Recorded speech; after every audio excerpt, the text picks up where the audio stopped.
side. Was that something you considered just after watching yesterday's game? Yeah, definitely. Thing is, we have a very good spinners. They played IPL first class. Even some players are playing still some domestic in their back homes. I think wicket is so a little bit dry. Might be later on more spin. Hopefully, then we try to get advantages. Wicket is better. We get some runs, 140, 150. Then definitely we can defend with our spinners. Well, we look forward to seeing you out there. Good luck and go well. Thank you very much. Thank you very much. So the news from the middle is that the Royal Riders have won the toss and they're going to have a bowl first. Interesting. Because yesterday, first game, they won the toss. They decided to bat first. Then you got a chance to look at the way the pitch was behaving, the way that ball was keeping low. And I'm guessing that is one of the reasons you've decided to win the toss, bowl first? Yeah, I think it is because yesterday they played on the same pitch. So, it could be one of the reasons like they wanted to just make sure that, that if we're going to win the toss, let's ball first, let's see what's the condition. Because it's a new ground, new pitch. So definitely any team not going to take a chance to bat first, sometimes especially when there is a second match which is going on the same pitch. Now, yesterday you saw about 150, 160. That was the pass score when they were batting and playing that game in Game 1 of Legends League 4.0. Rajat, you've got a chance to look at the pitch again. I know it's only been about 24 hours. Has it changed a bit, or you say the same old what we saw yesterday? Not at all. Well, it's the same pitch, dry. There is no grass on the pitch. But the good thing is that curator knew like what happened yesterday, so he rolled it really well. Can be a possibility that you might see a even bounce, not the same like what the ball kept low. But I'm very sure, because it's a dry pitch and they have good spinners. So I'm very sure, they're going to use their spinners early on. Tilak Ratne Dilshan has said we have 6 spinners. spinner, both ends spinners everywhere. I'm sure he's counting himself as well. yeah, I'm sure. So that's the combination what every team will get to see. And the more you're going to see matches here, the more turn you get to see. Yeah. Now, of course, let's relive what happened yesterday. The opening game of Legends League 4.0 that saw the India captains taking on the Mumbai Spartans. Captains batting first, played about 150 runs for the loss of 9 wickets. Sheldon Jackson getting 51 of 31. Verma getting 3 wickets for his team. And then in reply, the Spartans were bundled out for 127. Bharat Chapley, 47 of 30, looked really good. But then that thing changed when Asila Gunaratne got hold of the ball and got those 4 wickets for the Mumbai Spartans, thereby starting things off with a win in the first game. Just Gunaratne and the way this thing started yesterday, the 4 wickets that he took, what a turning point that was in the game. That sort of gave you a feeler on what to expect from the pitch as well. See, it's all about consistency. How consistently you can ball in the same area. Yeah, before let's just take a look at what Sheldon Jackson is doing. Because Sheldon Jackson really got things going on in this league. Well, because he took advantage right from the beginning. And that's what it was required. And that I think any guy who is actually going to face medium pacer, he's going to take chance. And that's what today also we're going to say the same thing. Yeah. Sheldon is a smart guy, recently retired. So I'm very sure any guy who is just coming out from retirement, that touch is still there. By the way, they started blasting the music right next to us. And Rajat is looking at me like, and he's going, English. 2 words, because I can't hear a thing he's saying right now. Okay, so that was Sheldon Jackson. And in between that of Sheldon Jackson's inning, then came, of course, the chase of 151. And in that, you saw that catch coming in from Hashim Amla. What a catch it was, Rajat. Yeah, what a catch. You can easily make out, he's that kind of athleticism is still there. He's still into it and giving his 100%, making sure that the balance is always there when you're very close to the boundary. So giving it to the ground, giving it to the team, that is required, and that's what Amla has been doing. Yeah, and he hasn't gotten off the bed ever since. Let's just hope we see him turn out for that second game, because after that, then came the turning point. You thought, okay, Bharat Chapley got going, and he got going really well. He was looking like in really good nick. He was middling everything. But then came Gunaratne and changed the things. Well, that could be because of the ball also. The ball was new and Chipley was really middling it really well. And I would say once the ball gets old, then also if you're going to introduce the spinners, it's going to be the advantage to the team which is fielding. So I think Gunaratne was like one of the guys who were consistently bowling, drifting the ball in, keeping the trajectory low, and that's what it was required. Yep. All right, Asila Gunaratne rightfully judged the man of the match, and what a winning start it's been for the Mumbai Spartans. And you'd be expecting the same today. Remember just what happened in the toss that happened a while back. It was the Royal Riders of Punjab, Asghar Stanisdai winning the toss, and he decided to bowl first. And of course, while all of that was happening, our dear friend Dabayan Sen was roaming around. He was finding players, and he got hold of Samit Patel for a chat. Yes, Arjun, lots of superstars in this India Tigers team, and I've got one of them with me, one of the OGs, Samit Patel, formerly of Nottinghamshire. Your memories of that very first season of T20 cricket all the way back in 2003? Well, I remember getting hit by Virender Sehwag and co. We are in a Legends League, as we've said. There's plenty of legends kicking about, more to come. But yeah, no, it was new in England. We didn't know much about T20 cricket. We thought we'd try and get to 120, 130. Would be try and be respectable 6 and over chase. But you know how cricket's grown now, and look where we are right now. Now, I don't want to bring up bad memories, but that first over, I believe it was quite expensive. But what did you learn from that experience? Well, one over for 26 or 28 was not a great start, but it could only get better from there. So when my memories of bowling a first ball in T20 cricket was a no ball, and then to now play over 450 T20 games, yeah, it's been pretty special and enjoyable. You know your numbers, over 6,000 runs, close to 400 wickets. So how would you describe yourself as a T20 cricketer? We learned on the way. We had to get better and evolve in different eras. I've played in that era, and now we've managed to segment both along with this era. And yeah, you've got to just try and evolve. And I just thought that to get better and play with the best, you've got to get better. It's quite fabulous and interesting how the game has evolved in those 23 years. So what, according to you, have been the two biggest changes? One in batting, one in bowling. For me, the biggest change in batting is you don't look at many balls. Batsmen come in from the first ball and hit a 6. And from a bowling perspective, I think that you got to go defensive quicker rather than later. Try and react, not react. Yeah. In contemporary T20 cricket, who are the cricketers that you really enjoy watching and why? For me, yeah, Sehwag, Chris Gale. We're exciting batsmen. AB de Villiers, MSD. But the bowling side of it, you've got Malinga. The spinners of India were outstanding. Pakistan spinners are great. But now the spinners, we also have to now try and bowl Yorkers. Not the seamers' job to keep bowling Yorkers. Spinners, if we can't bowl Yorkers these days, then we're going to struggle. And lastly, is there one secret skill that you've added to your armory that we should look out for this season? A wide Yorker. All right. We look forward to that. Thanks so much. Thank you very That much. was a lovely chat. Thanks. ये सही move था भाई बनता है क्यों नहीं कैमरे पे नहीं करेंगे तो कहाँ करेंगे ये सब चीजें but that was the one thing that he said and very nice conversation with Dhawan, I must say, on the wide Yorkers. It is such a powerhouse to have if you can execute it. The key is that you want to bowl it, but if you can execute it regularly. Well, yeah. I mean, especially, once you have retired completely and you have become a legend, it's not that easy to bowl wide Yorker, especially consistently. Yeah. And I think on this kind of pitch, you only require wide Yorker to just save yourself. Yeah. Otherwise, it is always better to bowl in stumps, keep those cutters on, keep changing the pace.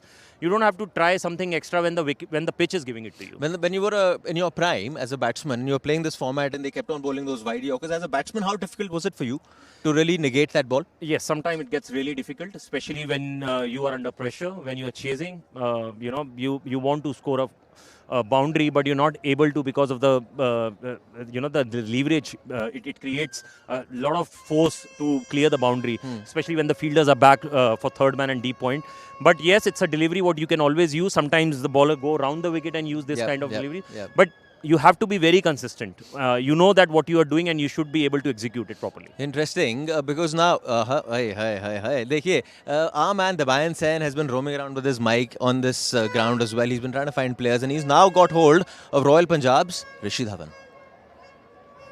Yes, Arjun, thanks so much. I'm joined by Rishi Dhawan from the Royal Riders Punjab.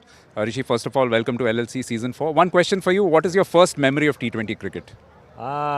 T20 cricket, when I played for India, it was really special for me. And, T20 is always special because, बहुत fast होता है और, you have to be on top of your game. So it's always fun playing T20. You played in that squad in 2016, which had MS Dhoni, it had Rohit Sharma, Virat Kohli, so many champion players. So what is the one big factor that you picked up from all of them as a cricketer? Oh, no, in T20 cricket, playing with so many big players, they only taught you one thing, that in T20, there are times, when pressure is on you and the thing will go up and down, but you have to be, believe in yourself all the time and, just be ready for the job done. We have seen you, especially in the IPL, win so many matches on the basis of your bowling. In domestic cricket, you've won so many matches with the bat. Which discipline do you enjoy more and why? I enjoyed every bit of doing whatever I'm doing in the ground inside the boundary line, and I just wants to give my best all the time, and that's what I'm doing from last 20 years, and that's what I'm doing now also. In all the years that you've been playing cricket, T20 cricket also has evolved so much. It's become so much more about power hitting. So as a bowler, how does one get that challenge? How do you face that challenge as a bowler? I think yes, obviously, T20 cricket is getting on different level, and everyone is coming and wants to play attacking cricket. But as a experienced player, or whatever experience I have gained through these years, I just feel that staying in your basics and just reading the wicket well, really helps you, and that's what I'll try. I'm trying from so many years, and I think that's the only thing you have to do. Okay, think about this one. Who are your top 3 cricketers in contemporary T20 cricket? The top 3 that you really enjoy watching? Obviously, Virat Bhai, MS Bhai, and bowling, Jasprit Bumrah is really good. Well, thanks so much for the chat and have a good season. Thank you. Yeah, the right way to say it is he's a once-in-a-generation bowler, is Jasprit Bumrah. And we guys are so lucky to, of course, see his talent night in, night out. Here's a look at the playing 11 players you should be looking out for. Tilakratne Dishar, definitely, yes. And Pawan Negi, he can turn the ball around. Then we have Jeevan Mendes, then we have Abu Nacheem, and we have Kuldeep Hooda as well. So these guys are there, and if you normally see the substitutes, Shahbaz Nadeem is also there, so they can always put that kind of pressure. And when we talk about the Royal Riders Punjab, yes, there are a few guys who can always depend upon, especially Rishi Dhawan, Tisara Pereira, Farman Ahmed. He can turn the ball around, especially when the left-handers were on. And Anureet Singh, he's one of the guys who is still playing very regularly, especially these leagues. So there are players, you can think about a very good contest today. Should be an interesting contest, exactly. The team that's batting first is India Tigers. Remember, the Royal Riders Punjab have won the toss. They decided to bowl first. How are you looking at this one?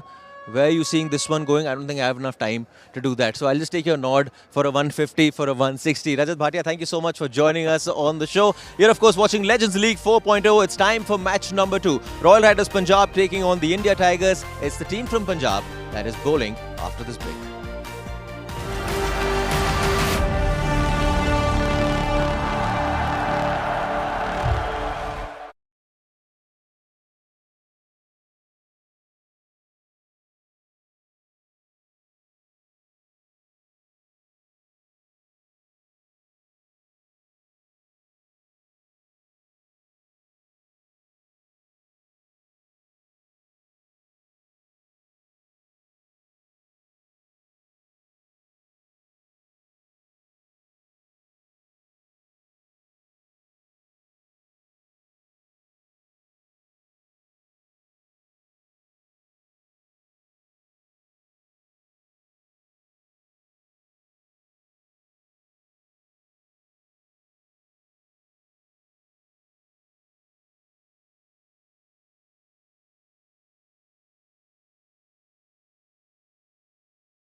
Welcome back to the Indira Gandhi Stadium here in Haldwani for match number 2 of the K Raza Legends League 4.0.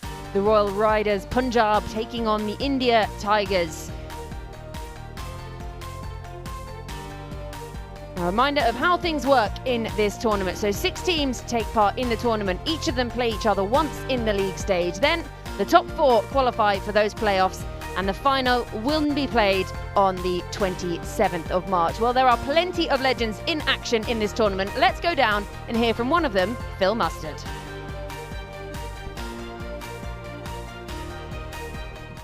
I'm joined now by Phil Mustard from the Royal Riders Punjab. Phil, first of all, welcome to LLC Season 4.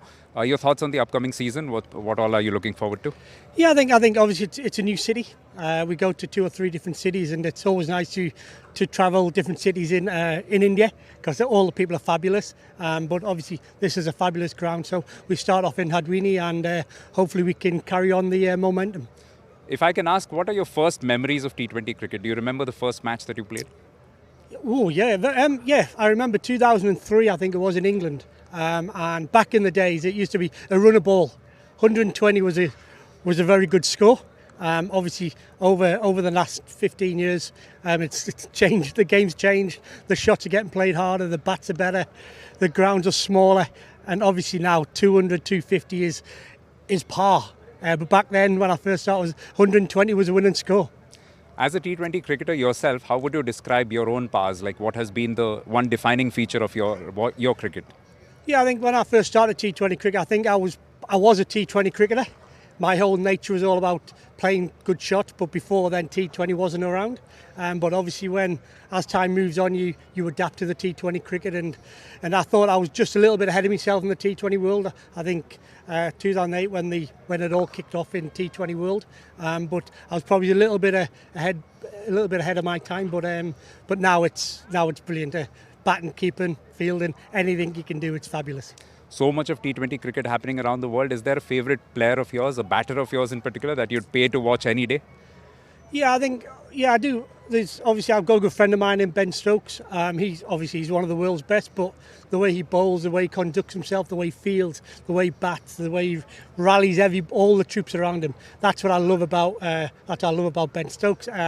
But generally, I think there's a lot of world-class players out there now, and it's really hard to pick and choose one. But every time you watch a T20 on the TV, you're thinking, oh, there's another good player. That's another good player. But there's so many good players out there now. But this Jacob Bethel looks a pretty good player. But generally, there's loads of players out there. One question about your nickname. You're called the Colonel. Can you tell us the background behind that? Yeah, I think 15-year-old, 16-year-old playing just for Durham. And then there's a board game called Cluedo, and a character in that board game is called Colonel Mustard. And ever since 15, 16, I don't know why, I don't know how, but people just used to call me Colonel. And be fair, it's a really good nickname. Because there's a lot of people who don't have nicknames, but I've held on to it for 20 years now, and hopefully I can hold on a bit longer. Thanks for the chat and have a good season. Thank you. Always nice to hear from Phil Mustard. A nice person to just chat to around the game, and he's always one to have a little yap, and it's exciting to hear there's young English players come through. Maybe one day they can take on the Indian players again and reclaim that title, but plenty of Indian shirts again around the stadium here. And they're inspired to see the legends in action, and they're going to wonder what the pitch is like for them to play with. So let's go down and have a look. It's day 2 of the Legends League Cricket Season 4, and on the first day we saw quite a low-scoring affair. 150 proved to be a winning total, and out of the 19 wickets that fell, at least the 18 which fell to bowlers, 14 of them fell to spin. So let's see, we are still on the same pitch for day 2 of this tournament, and I'm joined once again by Rajat Bhatia. Rajat, welcome. Any change in look from day 1? Well, I don't think so there will be any change. To be honest, the only change what I could see that they've rolled it really well. So as you could see, yesterday the game they played, it was just 150. Most of the teams, they know how this pitch is behaving. It's going to turn, it's going to keep low. So I don't think there'll be a drastic change what you can imagine. Yeah. One thing we also discussed on commentary, the batters probably not using their feet a lot against the spinners. Do you think there was any particular reason for that, and do you think that could be rectified today? See, that is because all the balls were not turning. Some balls were keeping low, some balls were turning. So batsmen, sometimes find it difficult. But I would recommend that if you have to go really onto the pitch of the ball and play your shots, that would be the ideal thing what you can do. Otherwise, if you bat first, think about scoring 160, 170. If you are doing the other way around, then definitely you have to restrict the team, because we could see, the team playing second, always they have to struggle a bit. Well, you've just answered the next question which I was about to ask. So once again, the par score from the look of things is roughly in that 160, 170 vicinity, according to Rajat. So we've done that for the toss earlier, and it came down in the favour of the Riders. So they decided they want to have a bowl first. There was the signal from Ashgar Afghan to his side. They want to have a bowl first and then have a chase, which is contrast to yesterday's game. So let's have a look at how these two teams line up. You've headed up from having a look at the pitch now. Do you want to talk us through the Royal Riders? Well, yes, we have a few guys who can always come and do their part. Rishi Dhawan is one of them. He's a good all-rounder. Tisera Pereira, Faman Ahmed, he's one of the guys who can spin the ball, especially to the left-hander. But there are a few guys who are playing very regularly, Anureet Singh and Sarul Kanwar. Yeah, and in that Tiger side, you can't look past someone like Dilshan up the top of the order. Samit Patel still playing around the world, and then the bowlers coming in at the back end there. So two very strong-looking sides. Again, we saw that yesterday. They're called Legends for a reason, and that's why they're taking part in the K-Rasa Legends League, the 4th edition of this tournament. It's match number 2 today, and wow, please tell me that's real hair, because that is sensational. And there are youngsters in, there are older members of the community, the families in. It's a really family day out, and they can see people who've inspired them throughout their lives and then show their kids who their favourites are. Well, that's for sure. Yesterday people came here and watched this game, and definitely today they're going to enjoy more. A lot of stars, a lot of players who have played really well during their cricketing career, and now they are playing these Legend League. So it's a dream come true for any guy, any spectator who comes here and watch their favourite cricketer playing. And look at the smiles on their faces. They're absolutely loving it heading out to the middle. Look like a very unified team already to the Riders. So winning the toss and deciding they want to have a bowl first. Well, the two opening batters for that Tigers side, very strong opening pair. That's quite a formidable partnership to come out and open up a Legends League, isn't it? Well, yeah, especially who can forget Dil Scoop of Tilak Ratna Dilshan. And I'm not too sure whether he's going to play it on this pitch, because the ball can keep low. But there are few Sri Lankan players on the other side, so they know what they have to do. It could be a possibility you might see a spinner starting their innings, but let's see how you have to just plan and play your part. I once worked on a tournament with Tilakarani Dilshan, and he actually did a masterclass on how to do the Dil Scoop, and it was something that actually he didn't spend ages and ages thinking about beforehand. He just it came to him one day. It was almost like inspired by it, and I thought, you know what, I can bring this into my game, and it actually changed T20 cricket forever, really, shots like that. Well, a lot of guys actually just planning right now what they can do. Asghar, being a team captain, got a lot of responsibility. Few players who normally you get to see in so many leagues, they are playing consistently, and when the availability was here, they were spot on. They came here and they're ready to deliver. Yeah, it was interesting hearing about that Tigers lineup. They've gone for 6 spinners. They had a watch of yesterday's game and saw how much spin had an impact in really changing that game. We saw 4 wickets from Gunaratne. We saw Manan Sharma having an impact as well. So they thought, right, we saw what it did yesterday. That's what we're going to do today. But it's the Riders bowling first today. So we see how they can keep this formidable opening partnership down to a minimum throughout this power play. So Kirk Edwards at one end.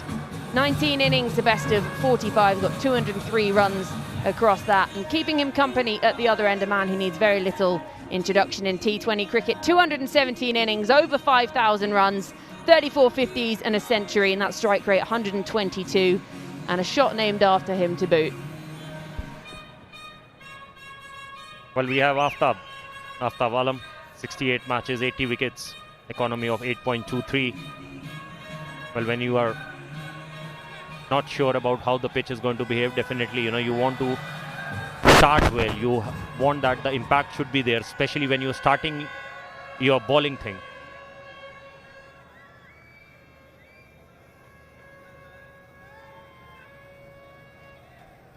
So he's ready at the top of the mark with ball in hand, the headband as well.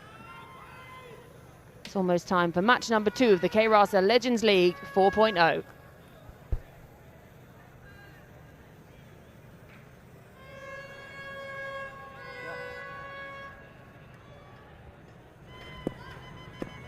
Play.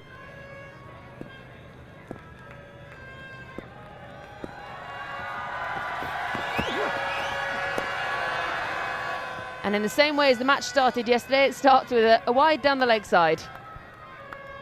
Well, yes, not easy for any bowler actually, especially once you have retired and you have started playing those legends. Just find that kind of line and length. The length seems to be perfectly fine, but the line is actually something you need to think about. More towards the off stump, I would say.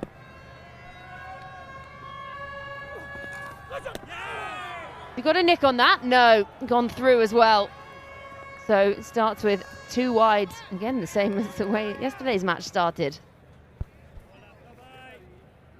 A good thing is how the ball carried till the keeper. We could see the bounce. Seems to be a better pitch from yesterday. The more you're going to play on this pitch, the better it becomes. That's what the groundsman told me.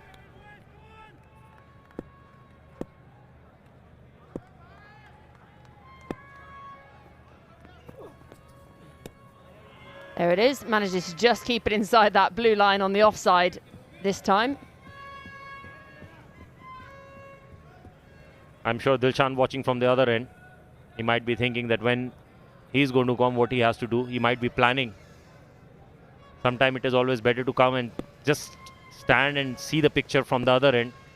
How the pitch is behaving, how the bowler is bowling, how he's gripping the ball. That can give you extra bit of time. Again, just a bit too much. Phil Mustard, really good work behind the stumps, launching himself around, saving what looked like it could have been certain buys. Well, it's not that easy to just keep going towards the leg stump and towards the off, taking test of the batter as well as the keeper. Aftab still struggling to find that line and length.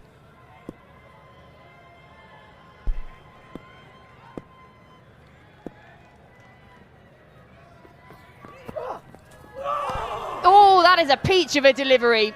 He's struggled so far, but that was right on the money. After 3 wides, now you are able to find out which length you should be bowling, very close to the stump. You have to just keep bowling on those areas. That's what it required, and that's what any bowler is finding it that easy to bowl.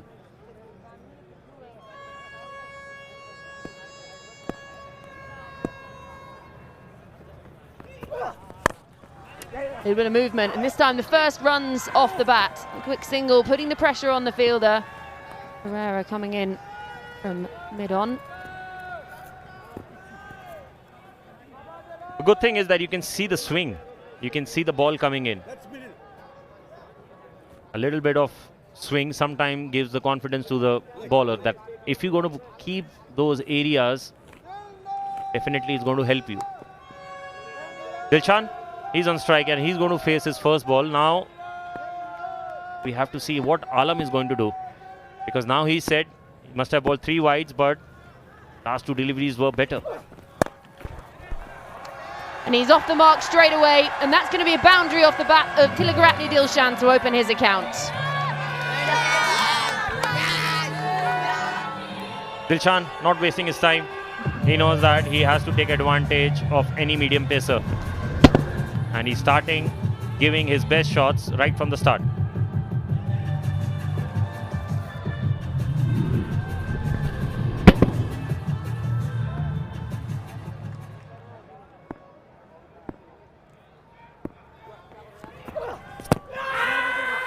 It's a muted appeal this time, and scampering through. It's quick running.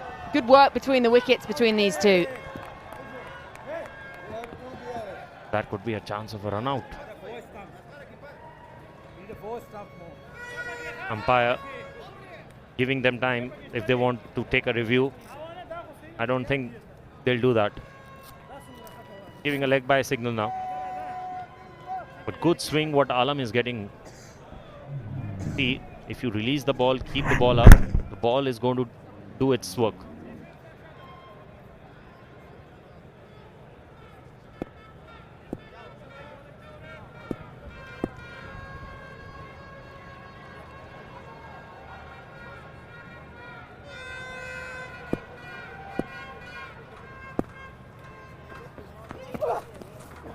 Oh, what a delivery to finish the over. A real mixed bag of a first over, but one gone, 9 for none.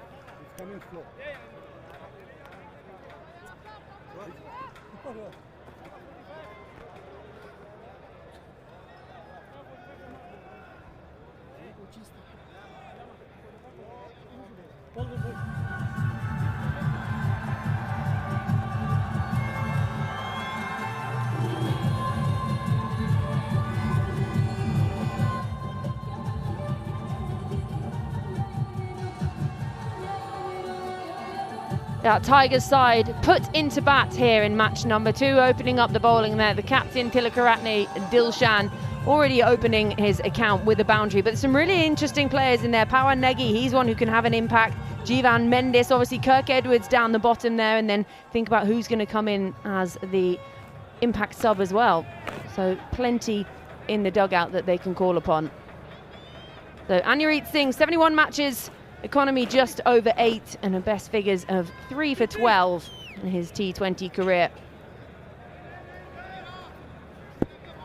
Gonna take the new ball from the north end. Bit of width, eats it up, and awkward bounce. Good bit of fielding in the end. But I'm surprised to see that how the ball is bouncing on this pitch. It's much better than yesterday. Looks to be more even. I'm sure what we were expecting, a 160, 170 total. If the bounce going to stay like this, you can expect even around 180, 190. Royal Riders Punjab, they have few guys into the kitty. Rishi Dhawan is one of them, Tisara Pereira. Anireet Singh, he's been playing very regularly and you can expect a good spell from him as well.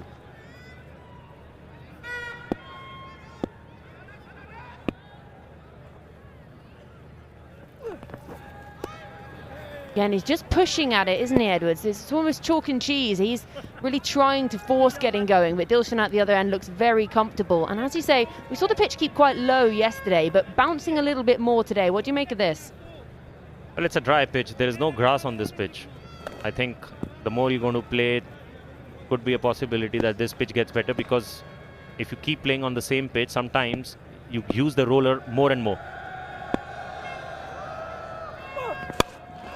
Again, a little bit of movement in the air. Pierces the gap, perhaps a little bit of lazy fielding, but cleaned up in the end. Anireet making sure that he just keeps bowling those areas, making things difficult for Edwards, even though he played it in the gap, but the connection wasn't there.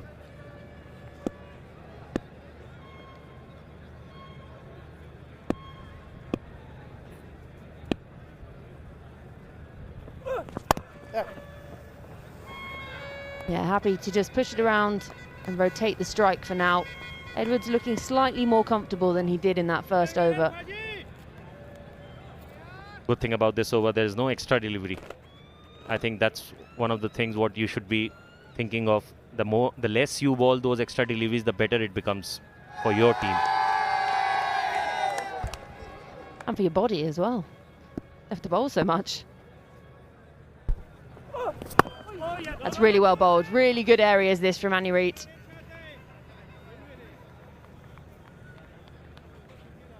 Anireet, he played his domestic cricket for Railways and IPL for Punjab.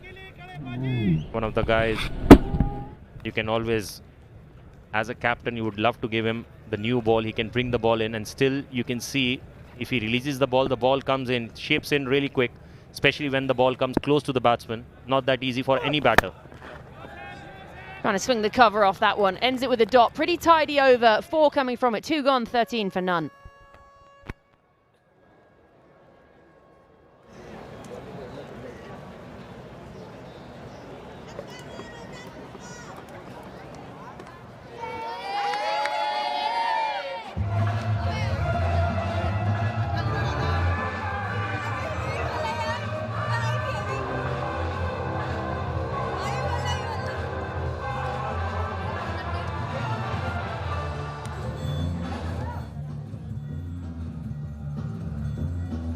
Just a reminder of how things work in the K-Rasa Legends League 4.0. 6 teams taking part. Each of them play each other once in the league stage. Top 4 into the playoffs, and the final on the 27th of March.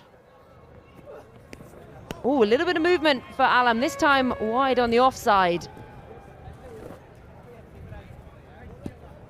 Instead of bowling 6 balls, you know, you normally get to see at least 9 or 10 deliveries out of that. Most of the balls, you get to see wides. It's always better just to keep those consistent line in length, making sure the ball should finish in those 3 stumps. That's better. So we're into the second match here, but we already saw a blockbuster to open the tournament yesterday, and a man who has just continued playing like a legend was Gunaratne, picking up 4 for 20. Asela Gunaratne, 2 of them caught and bowled as well, and he also took a hell of a catch. This was a great catch from Hashim Amla out on the boundary. And the big wickets as well. Wasn't just tail end wickets that he picked up, and that was an excellent grab off his own bowling. 4 for 20, player of the match on day 1, and he was part of the reason I think the Tigers put a lot of spinners in their side today. Oh, goes for it this time, does Dilshan.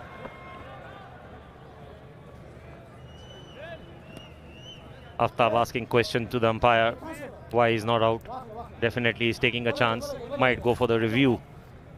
Yeah, that's what Asghar decided, why not to go for a review. Dil scoop, he tried for a dil scoop on this kind of pitch, and the ball seems to be keeping low.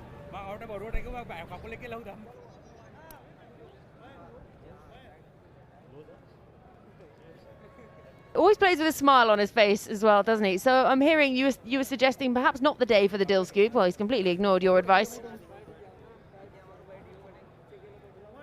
Might be he just nicked it. Could be one of the reasons why he's smiling. Asghar, he's not feeling good. He has to go out.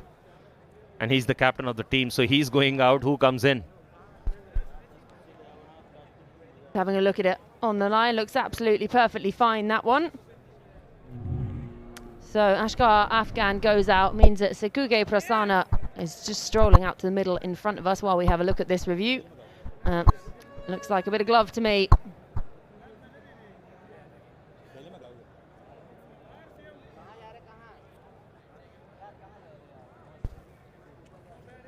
Look and see what Nick Sense has to say. There it is. Looks like gloves to me.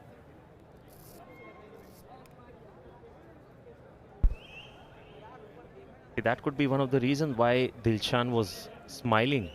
He knows that he nicked it, and that's what the Nick Sense meter showing. Before hitting the pad, it touched the gloves.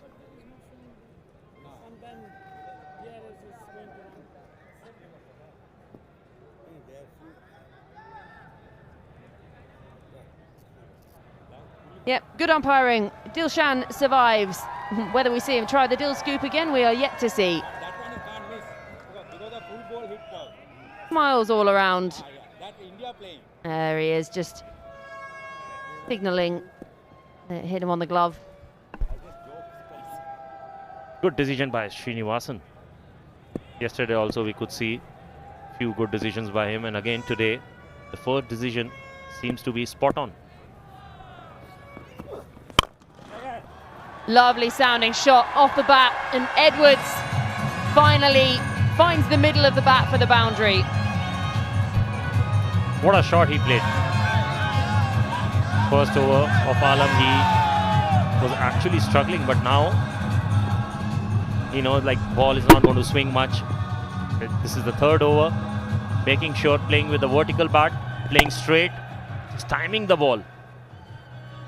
Keeping the ball in the gap, that's more important.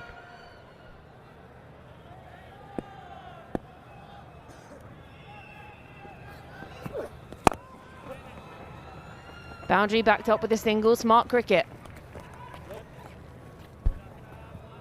I think that's what you have to do. You have to play smart cricket. You have to just make sure that not losing a wicket, especially to the medium pacers.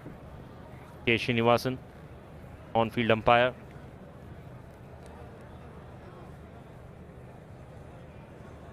And Ravi Kaushik. He's the leg umpire right now.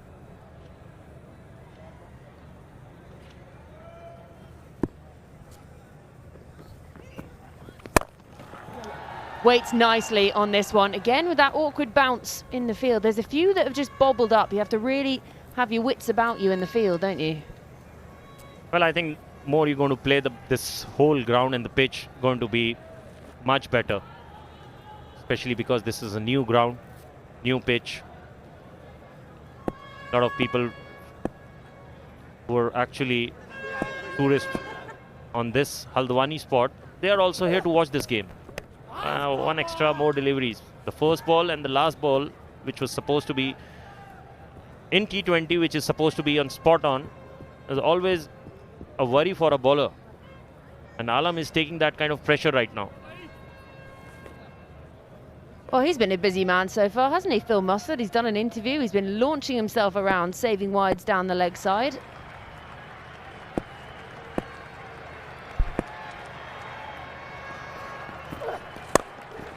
Goes aerial this time, up and over extra cover. Beautiful looking stroke. Rubs salt in the wounds on the extra ball in the over. 3 gone, 27 for none.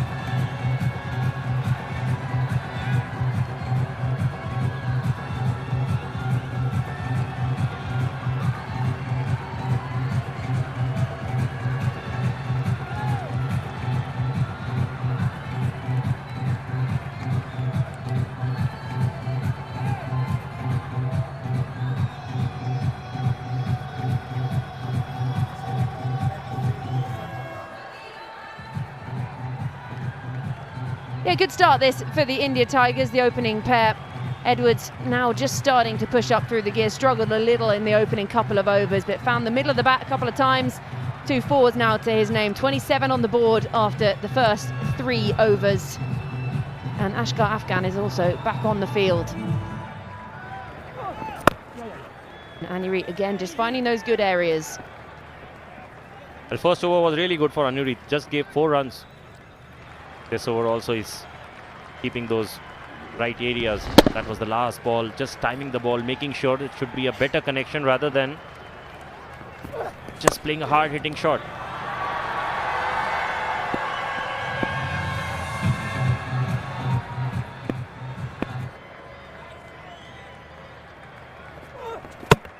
Gone! Oh, is there a better sign in cricket for a fast bowler? Cartwheeling stumps.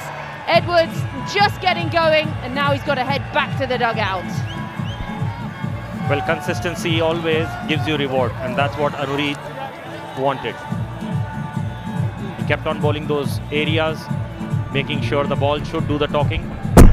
This ball coming in, going through the gap of Edwards and Anurit. He looks happy, got his first wicket. Edwards gone for 14. It's 28 for 1.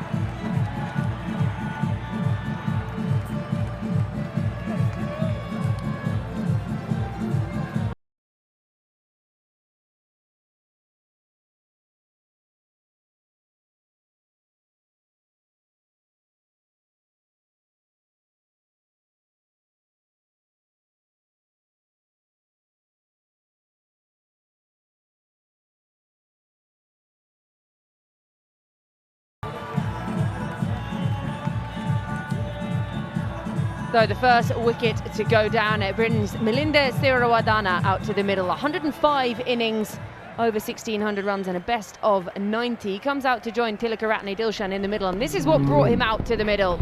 Oh, there is just no better sign as a fast bowler, is there, than sending that stump cartwheeling. Well, Anurit just doing his job.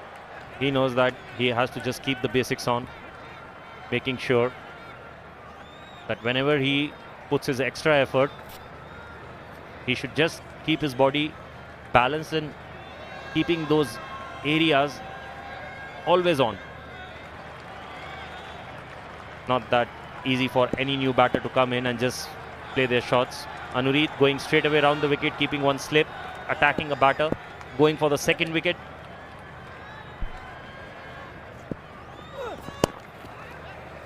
He's been really good. Found his radar early on, didn't he? Had a very tidy first over, just the 4 runs coming from it. And then again, tidy to start his second. The single backed it up with the wicket.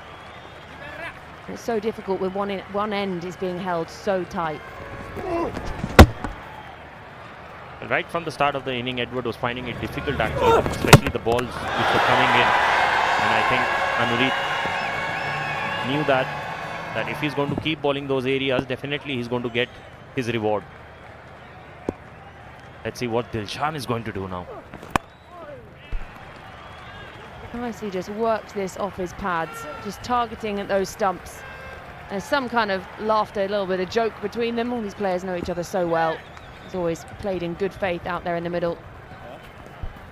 Well, I'm very sure that so many leagues, so many matches which are going around the world, they might have played in one of the teams together, or they have played against each other so many times that you know what this guy's strength and weaknesses are.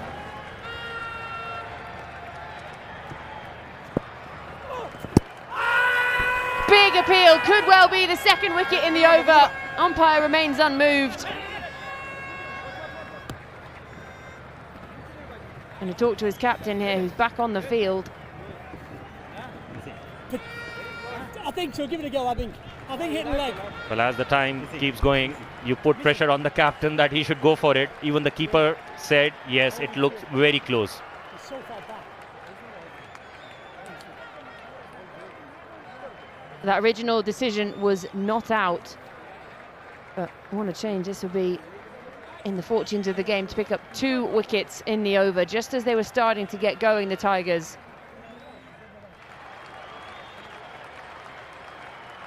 He's way behind. Looks to be very safe right now. It all depends, like, is there an inside edge or the ball was going and hitting the stump. Dilshan, I think he was very sure that it must have edged it before hitting the pad.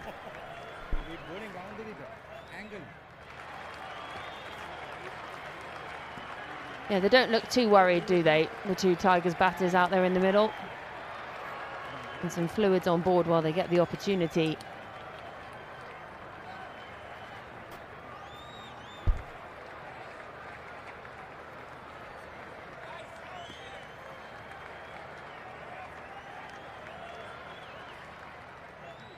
So it doesn't look like there's any bat involved.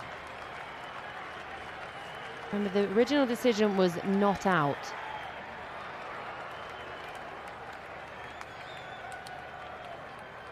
To be honest, so far all the decisions were spot on.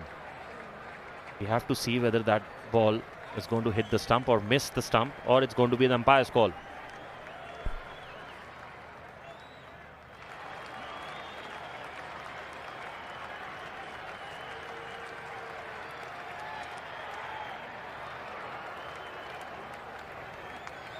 Umpire's call. So the umpire gave it not out. It means they do retain their review, because otherwise that could have been 2 reviews lost for the Riders. But he survived, so it remains 30 for 1.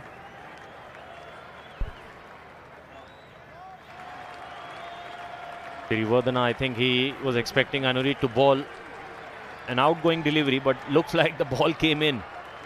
Must have surprised Sirivardhana. Good thing is that they've taken a single. It was a leg by so Dilshan is on strike. Still last ball to go. Dilshan might be thinking of a boundary, especially when there is a last ball. It's always a pressure on the bowler to finish good. Oh, what a delivery! Second wicket in the over, the big scalp. Stumps go flying again. And Tilakaratne Dilshan is being sent on his way. Well, beaten by pace, to be honest. Big back lift. That could be one of the reasons why Dilshan was not able to bring his bat down. And that was actually one of the reasons why Dilshan could score only 9 runs. It's second wicket falling at the score of 31.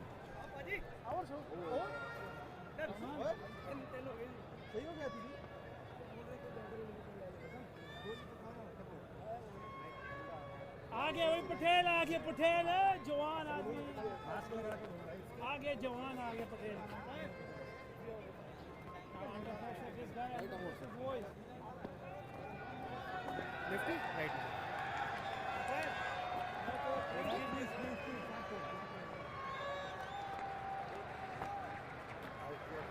So 2 wickets in the over means 2 pretty fresh batters out there in the middle. Samit Patel, he has played all around the world and is still playing all around the world. 356 innings, nearly 7,000 runs and a best of 90 not out for the Englishman. Anurit Singh.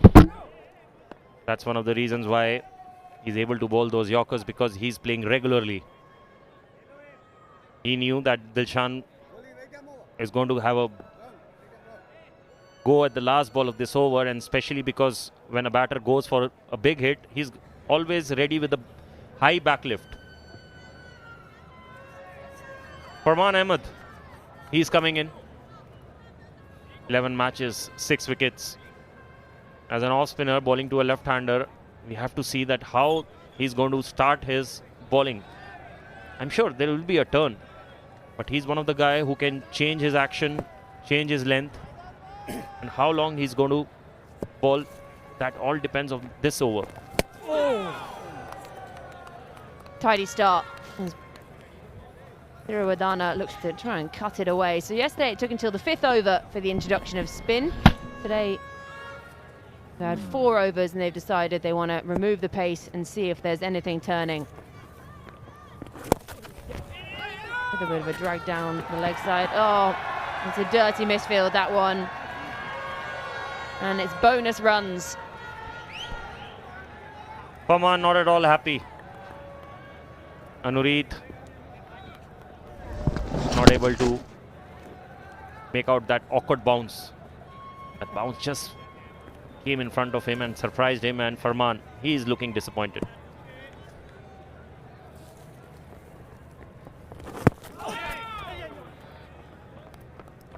Need to just drop through for the single.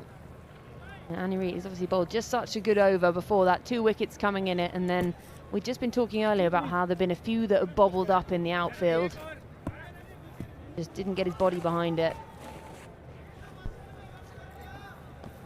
I don't think there was any turn so far. The only thing we could see, the ball just keeping in the same line and the ball kept low. We have to see whether Patel is going to take advantage of Farman, especially as an off-spinner. You know, you want a left-hander in front of you, but Farman, now he has to bowl to a right-hander. But the batter is new, so it's going to be a good contest.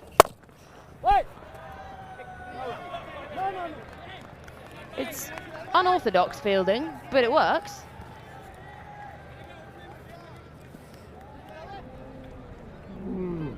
Last wicket of Dilshan, not able to bring the bat down at the right time. Anurit knew he's going to be having a high backlift and making sure that he keeps the ball really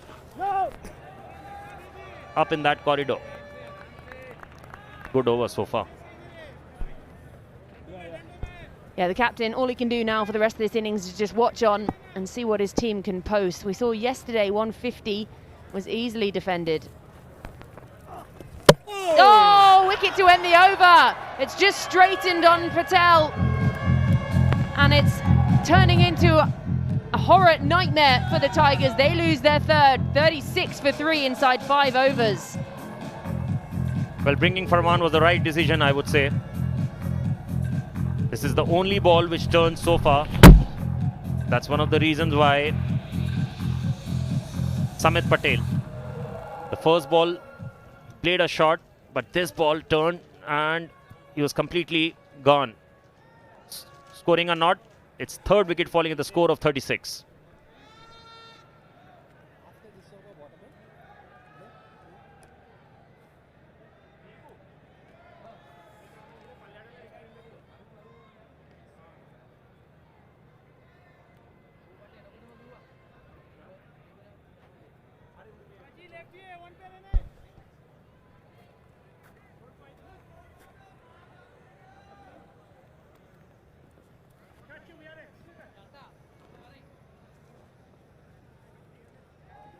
How things have changed. Just how things have changed within the space of 12 deliveries. First wicket falling for 28. Then after 3 runs, your second wicket goes. 5 runs later, you've lost your third wicket as well. They really need to course correct, don't they? The India Tigers definitely need to course correct. Started off well, but the comeback is definitely on. Anurit Singh, Rajat Bhatia, we were doing the show in the build-up to this one as well. You were saying, watch out for Anurit Singh because he's got rhythm. He's been playing regularly, but this was another one. Well, yes. Third wicket falling of Samit Patel. Farman turning this ball. Looked like as if he wanted to play a cut shot, but at the last moment when the ball turned, there was no answer for Samit Patel. Anurit playing regular cricket actually helps you to stay consistent, and that's what Anurit, what he's trying to do, he's able to do. Yeah, he's getting a bit of movement as well. If we can get that Tilak Ratne Dilshan wicket, see the way the ball moved in the air and just completely foxed him. Yes, the pace was not there. The Anurit Singh we've seen bowling in the IPL, but the movement was definitely there. And especially that was the only ball he tried a Yorker and he was spot on. See, again, you could see that he's not bowling around 140. But that's for sure, whatever he's bowling on the right areas. If you know what you're doing and you're able to do that, that is the key in T20 cricket. Well, they're happy. They've made their way, of course, to the stadium. This beautiful stadium where you've got the Kumaon range right behind it. 2 for 7, Anurit Singh. What an impact it's been for him. 3 wickets have fallen for the India Tigers, and the Punjab team, must be said, their captain, that decision to win the toss, bowl first, has worked beautifully. It started off with Anurit Singh. That one kept a little low, but then this was beautiful, Rajat Bhatia. This was absolutely beautiful. And then came Farman, just adding more pressure on them. Yeah, especially losing those 3 wickets in the power play. Edward, Dilshan, and then Samit Patel. You can afford 2-3 wickets only if your score is around 60-70. But it's only 36. The teams are finding it difficult to adjust on this kind of pitch. Losing a wicket to the medium pacer, I think that is one of the things what they should be trying to avoid. And those dot balls, 5 dot balls so far. What a way to bowl his third over. Yeah, 1 delivery away.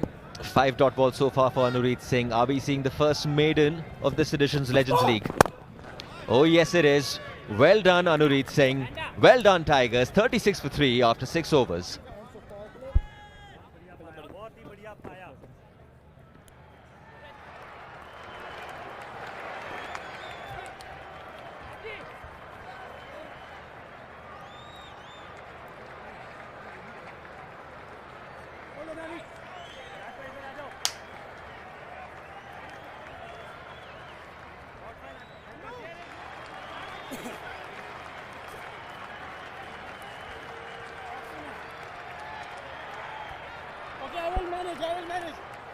Now take a look at that, and that's where everything changed. The 4th over, Anurit Singh came in, picked up 2 wickets, and then Farman coming in the 5th over, picking up another wicket. And so the pressure has just been building. Those first 4 overs, they were going fine. They weren't getting too many runs. But then if you're defensive in this format, once you lose wickets and you lose wickets in heaps, now the job for someone like Asire Vardhana and now Kuldeep, who's come into the middle, is a lot more for them. First up, you've got to resurrect. You've got to get a partnership going. Then you can think of scoring rates, and then you can think of a total of about 150, 160. Meanwhile, you and I were doing that show, Farman and you are old buddies from your cricketing days. He gave you an invitation to come to Dubai because apparently he lives there. What about that? Well, right now going to Dubai was actually, he was trying to put pressure on me. And I only told him that I can come via Iran only. That is the only possibility, reaching Dubai really quick.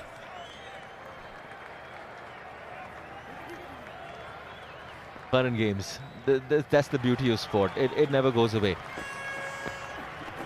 You could have said goodbye to this sport 10 years back. You could have stopped playing top-level sport 15 years back. But that inner child, that is so unique to a sportsman, Rajat, that whenever you meet your former teammates, are the conversations always about fun and games? Well, that should stay on. I think it takes off a lot of pressure from you. Once you have retired from those domestic games and from IPL, it's not that easy to come and play again. After playing that competitive level, you always need to enjoy, and especially those talks between players is the key. The ball going in the air. I think both the batters are taking time now. They know that if they're going to lose another wicket now, it's not going to be easy then. You need to put some kind of total 130, 140, especially when the ball is doing its work. Going 9 runs per over, 158 is something what I don't think they'll be looking upon right now. But Huda is one of the guys who can clear the boundaries at any given point of time. Just has to just give a little bit of extra time on this pitch. Yeah, the only thing time and again we've seen, and possibly the course correction is correct right now. But when you have deliveries like that coming your way, try getting a single. Don't give them a dot ball. Yeah, that's much better. That is much, much better. A boundary, definitely relief for the Tigers. 7 overs up, 42 for 3 after it.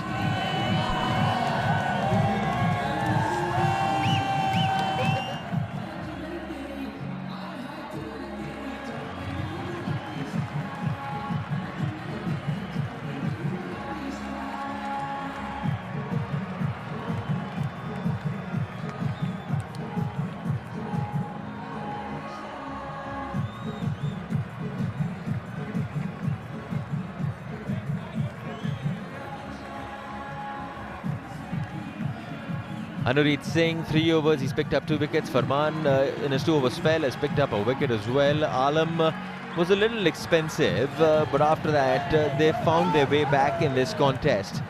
Have the team from Punjab. This was the final ball. Got some space, and when you get width like that, Rajat, you've got to make him pay. Well, I think that's what Farman is doing. He's right now just pushing the ball. I think this kind of pitch, you have to just use your pace. You have to just ball a little slow. The only ball turned was the ball which he bowled against Samit. So I would say if he's bowling his 3rd over, he should just keep the pace a little low and try to just bowl in the right areas. Oh, not a good start from Rishi. Bowling his first the first ball of this over. Yeah, the build-up, and this is expected. This is your first over. You're trying to find rhythm. You're trying to find that momentum. You're trying to find that flow. And no matter how much you may bowl in the nets, no matter what kind of practice or warm-up you may have done, it takes a while. It takes about 4 or 5 deliveries to get your rhythm going. And so you can understand the start from Rishi Dhawan, who of course was also talking to the Bayan Sen before the start of this one. And he said his favourite bowler is Jasprit Bumrah. My question to that would be that who wouldn't say that? What a bowler it is. I just feel like we're so lucky to be witnessing Jasprit Bumrah in his prime. And what he's doing for Indian cricket. This recent T20 World Cup, another of those examples. Well, that's one of the reasons why people, always think about Bumrah. He's one of the guys who can take the pressure. That's how the Punjab Pacers, they're really impressed because of the areas they bowled. Especially Anurit kept the ball in the right areas, and that's one of the reasons why he got Edward and then Dilshan trying to play a big shot with a high back lift and missed the Yorker completely. Yeah, that's much better from Rishi Dhawan. Much better. Even though the batsman did get a sizable chunk of it. Just going back to Bumrah, did you ever get a chance to play Bumrah during your IPL career? What was that experience like? Well, it's not that easy to play Bumrah, to be honest. With that kind of action, you can always think about Bumrah. You can see how he bowls, but you cannot copy Bumrah. So people sometimes try to copy Bumrah. It's not that easy to copy him. He's one of that guy who's got a very difficult action, and he's still coping with that action that actually surprises so many people. And he's my favorite bowler as well. One of the guys India can always think about how you have to preserve him for a longer period, how you have to use him. and it's not going to be easy. It's also a case of how the body adapts, like Rajat, because you come in with that action and you say, okay, this is completely out of the ordinary. We've never seen an action like this. You won't last too long. That was the chatter around Jasprit Bumrah when he came into international cricket. Meanwhile, Rishi Dhawan has made a good comeback after that very wayward start to his over. But then the body adapts. The body gets used to those movements time and again. The repetition keep on increasing after, day after day. And then suddenly that becomes your normal. I think playing is very important. It's just like no matter how many training sessions you get, how many net sessions you have, no matter you do gym, you do running, but when it comes to bowling, especially playing a match is very important. So if you're playing consistently or if you have recently retired, you can always make a comeback, and that's what we can see. Anurit, Rishi, they are those guys who have recently retired from domestic cricket. It's so good to have someone like Rajat Bhatia in the commentary box, because you can also get an insight into emotionally something you've given your entire life to. Suddenly that has come to an end. Then what is your normal day like? Then how does the mind adapt to something like that? It all depends like how you're going to transit yourself. I've started doing something which is like, regarding pain management and even biomechanics in training. And that's what it's going to happen with everyone. It's not that easy to stop playing.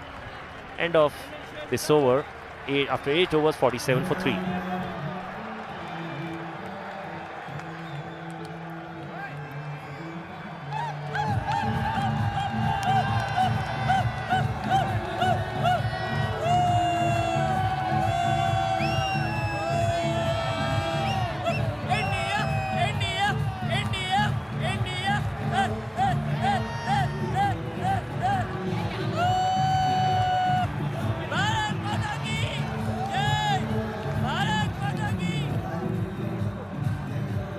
They are on their feet. They don't need no invitation. You don't need to play no songs. They just need a reason to get up and dance, because they've come out for that kind of a feeling. The family is out, the daughters are out, the sons are out, everyone is out. Big hair, long hair, 4 earrings, 5 earrings. Everyone has made their way into the stadium. Why not? That's the whole experience of sport, isn't it? Farman coming in for his 3rd over. Understandably as well, you would persist with him to finish his 4-over spell now. Well, I think now they should think of taking advantage. I don't think there is any turn what you could see from Farman. And that's what, the more he going to bowl to Kuldeep, the better it's that you start taking those chances. Otherwise, you'll end up around 100 or 110. So you have to just make sure that you have to target your bowlers. This is a good thing. You can step out right now. But you have to make sure that you are on the pitch of the ball, because otherwise if the ball turns, you will be just going towards a dugout. Yeah, it's good you said that, because when suddenly there's turn, we spotted you. Yes, we have. There it is. It was always coming from that angle. When you're going to try playing across the line, that risk is always going to be there. But when the bowler is aiming at the stumps and he's spot on, that is more often than not what happens. Sirivardhana not able to rotate the strike, especially against Farman. There wasn't any turn. I don't think that shot was required, especially when 3 wickets were down. Instead of that, I think stepping out or going to the pitch of the ball was actually all right. Scored only 7, 48 for 4. And with that wicket now, anytime now, there it is. It's time for a strategic timeout.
There you go. There you go. There's one match happening on the ground and there's something outside the ground as well. And that's from a cricketer's perspective. You'll always want to see images like these. It's just so good to see. Long may it continue throughout Legends League 4.0. India Tigers wouldn't want to look at this. Put into bat first after losing that toss. 48 for 4. All 4 batsmen are back in the dugout. Edwards, Dilshan, Sirivardhana and Samit Patel. And 2 of those wickets have fallen to Anureet Singh. Farman also getting those 2 wickets. So they've really turned on the screws. As things stand right now, current run rate, you're barely touching about 110. But the way wickets are falling, Rajat, I don't even think 100 is looking like it's on the cards right now. Mendes is the new batter. I think right now what Tigers must be thinking, not to lose the wicket, right? Especially against Farman. 2 shots but straight to the fielder, trying to find that gap. When you come in, you find it little difficult. You want to take time. Last wicket of Srivardhana, trying to play over mid-wicket. A good over actually from Farman. After 9 overs, it's 48 for 4.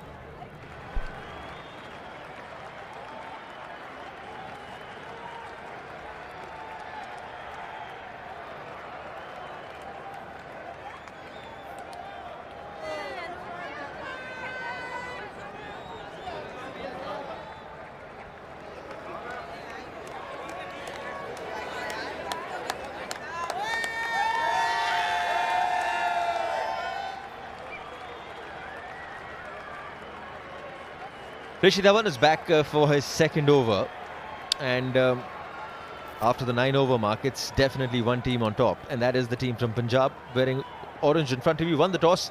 Asghar Stanislaw won the toss, elected to bowl first. Remember yesterday for the opening day, the team that won the toss, they opted to bat first. But just looking at the way the pitch is behaving, the way the ball is keeping low, not too much spin on offer as well. It's always going to be an uphill task from a batsman's perspective. How quickly this was a lot slower. Didn't quite get the line also that he was hoping for. Still get the feeling that he's still searching for that rhythm from his first over. Well, that's for sure. You know, it's not that easy to come here and just start bowling. Especially, you know, I was very impressed to see Anureet. When he started his bowling, he was just spot on, just keeping those right areas. That's the staff, ground staff, doing all that hard work, especially to maintain this ground and the pitch, and working here 24/7.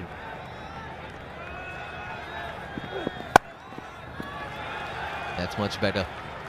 Much better. 50 up for India Tigers. They've lost 4 wickets in the process as well. And really, just the way these first 10 overs have turned out, the next 10 are going to be key. In the next 10, you've got to aim for at least another 80 runs coming from it. But going on current evidence right now, it seems highly unlikely that you'll end up scoring another 80 or 90 runs in the back 10. When you talk about the bowlers, Rishi Dhawan bowling his second over right now. Farman has bowled 3 overs. He's picked up 2. Anureet Singh has picked up 2 in his 3 overs as well. Alam has still got 2 overs remaining. This is much better. Much better line as well. This is very important, how you can keep Kuldeep quiet for a longer time. He's one of the guys who can hit hard-hitting shots. Played 11 balls, scored 10 so far. But the good thing is that he's rotating strike at the right time. Mendes, he played few good shots, but straight to the fielder. Finding those boundaries is very important. 15 balls so far, no boundary have come.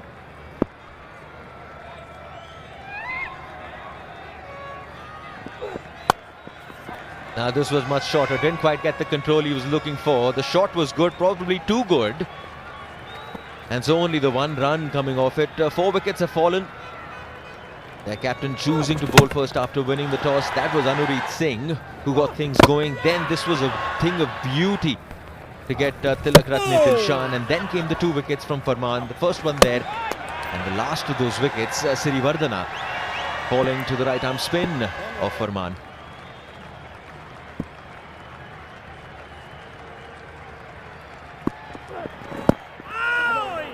Using those slow ones, cutters. That's the speciality of Rishi Dhawan. One of the guy who played for Himachal for so long. He's had a fantastic career for Himachal, especially winning Vijay Hazare. I still remember that match against Tamil Nadu, how he played such an important role, being a captain of the team. And now, retired from domestic and coming and giving his best shot in these Legends League.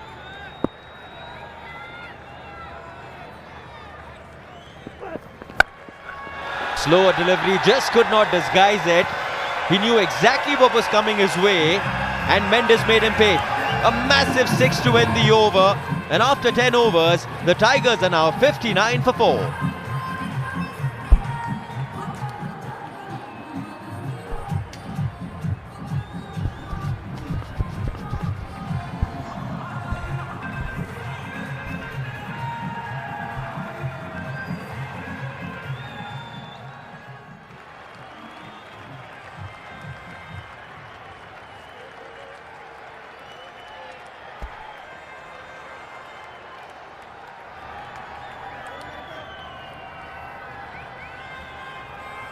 So halfway through their overs here, 10 gone, 59 for 4, but finishing the halfway mark with an absolute monster to just try and push that run rate up, down at 5.9 at the moment. This on the half volley just gets under it, gives it the elevation and says, yeah, have some of that.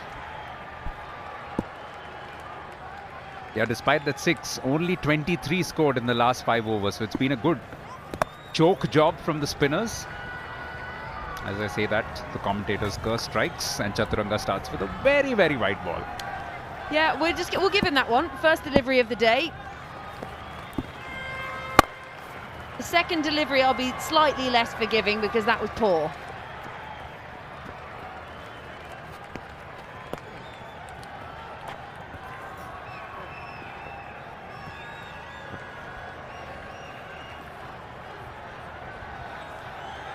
Important role to play, one suspects, with G1 Mendes. If they do have to get up to that 150 mark or something, he will have to play a pivotal role in these remaining 10 overs or so.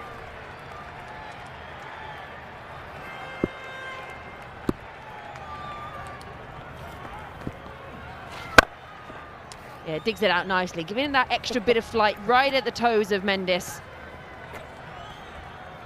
Just keeping the squeeze on that run rate, down at 5.9 still. Uses his feet, really good work. Phil Mustard behind the stumps, quick as a flash. Another one down. Yeah, that's very beautifully bowled. Just changed it up, saw his compatriot G1 Mendes using his feet and just shortened the length, pulled it back, and that's what made the difference. The ball also keeping a tad bit low. We have seen it have some good bounce. And then Phil Mustard does the rest quite comfortably. Absolutely no contest there. So that's a big wicket, because now with G1 Mendes gone, there's every possibility that they can get bowled out inside these 20 overs. Gone for 8. The India Tigers reeling now at 61 for 5.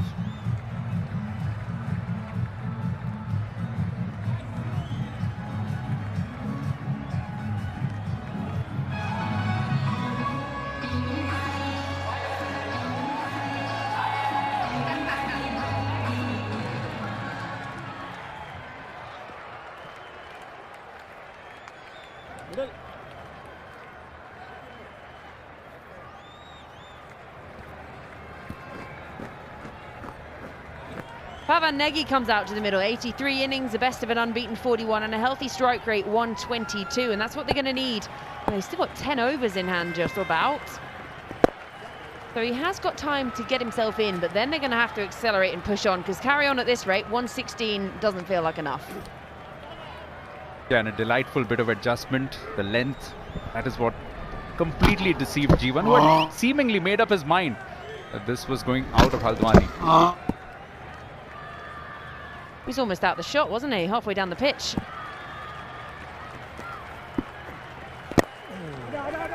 you say out of Haldwani, I would try and say it's going to X, Y, and Z, but that would really test my geography. You're not alone. It is my first time in this part, although not too far away from here. There's another lovely hill station called Nainital. Remember visiting that as a 12-year-old. We even had a mountaineering course there, Georgie, and I kind of aced it, but I had a little bit of trouble with the rappelling bit, the coming down, because that can be scary. Didn't just fancy just sliding on your bum, no? Don't think that was allowed. Tosses it up, full toss. There is protection out there on the boundary, so just a single to end the over. 11 gone, 64 for 5.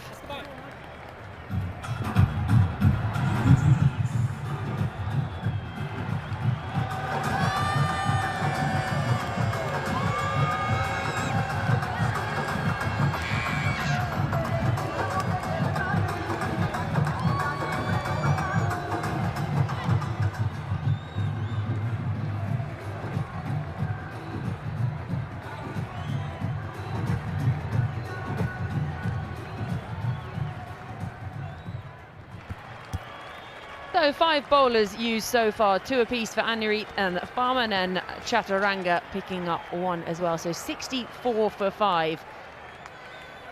You've got to try and find some runs somewhere. They've got to build a partnership, and we're going to have another change in bowler.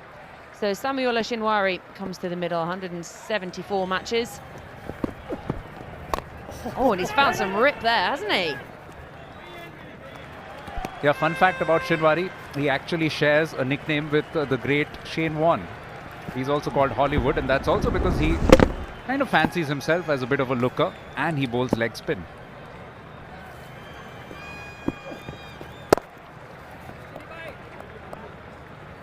What was his diet like? How are you, Neg? You okay? Yeah, that's hard to replicate. I once worked as a runner a long time ago now. I was working as a runner, and Shane Warne was commentating at the time, and he would say, you know, he wanted a cheese roll for something. Well, actually, he owes me money for cheese rolls still, because I would go and find them somewhere. Anyway, and then he wanted chips, and he'd say, George, put so much salt and vinegar on them. He's picked that up nicely. There is protection out there, a little bit of a misfield, so it'll just be a single. Work by Chaturanga De Silva out in the deep.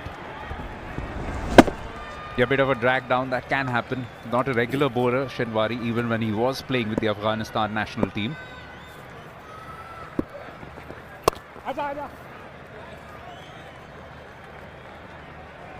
Yeah, so the K Raza Legends League 4.0. I think it's my 3rd time now with the K Raza Legends League. Just keep coming back, and there's just more legends pop out of the woodwork every time. And it's just very exciting to see people I've grown up watching, and people who actually might have even been playing before I can remember. I like to think I'm young, quite young. I'm not sure my grey hair would agree, but...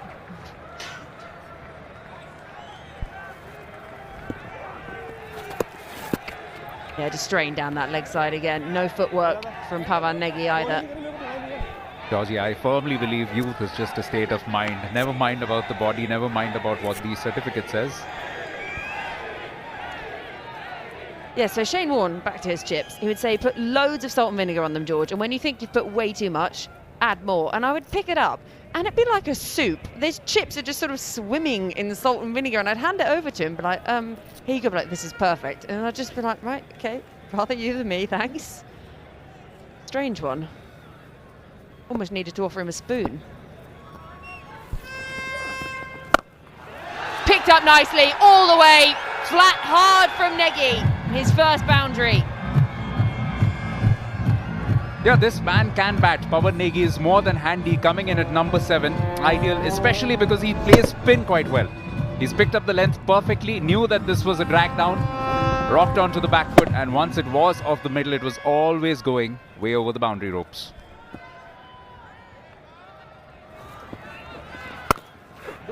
Oh, nicely played. Great placement.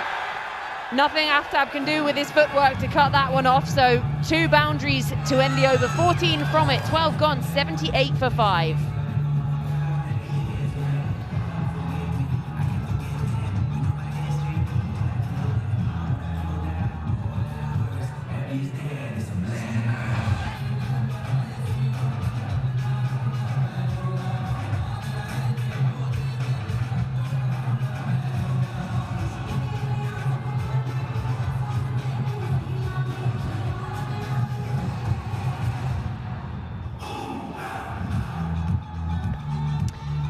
like they found some cement to start rebuilding those skyscrapers. They lost their way a little bit in the middle with regular wickets falling and a maiden as well. But that 12th over going for 14 runs, just starting to push up the run rate. Now it's 6.5. No footwork, but didn't need it. Just the one bounce, the longest part of the boundary, you would think. And it's a boundary to finish the previous over and a boundary to start this one. Such a beautiful shot because he's gone with the turn. That's the key. He's just gone with the flow of it, and lovely, fluent flow of the bat, and found the gap most importantly. Real bit of turn there. Completely bamboozled Kuldeep. Yeah, the bowler himself acknowledging that was probably pitching just outside leg, but that's a good change up. Much slower, flighted a bit. Just feeling for that one, but happy with the single. Brings Pavan Negi back on strike. 12 from 4 already. That's the kind of injection they needed. The 4th edition of the K Rasa Legends League, and just some of those names and faces that are just stamped into cricketing history, aren't they? And we get to see them in action again, all over the country. Feel they're in position to top that off. Yeah, looking forward to some of these names. We saw Srisant yesterday. We have Gale in the India Tigers team. He's not playing today, but surely will join at some stage. Yeah, the boss is bossing it. Well, he's done well to reach for that, actually. Gets the bottom edge. That's what you got to do. You just got to have a look at your bat.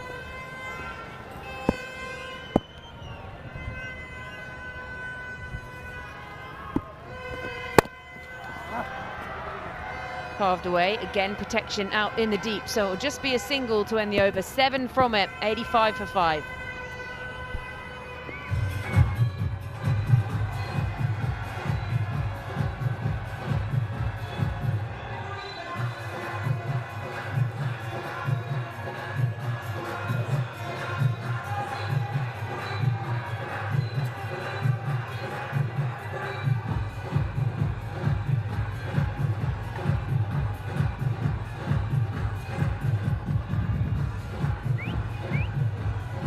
Yeah, the key to a good T20 innings is finding one really strong partnership, especially, and a few have got going 28 up the top, but they've never really been able to build that partnership to then push on, find that foundation to get a strong target. And this one is now 24 from 17, so good foundations.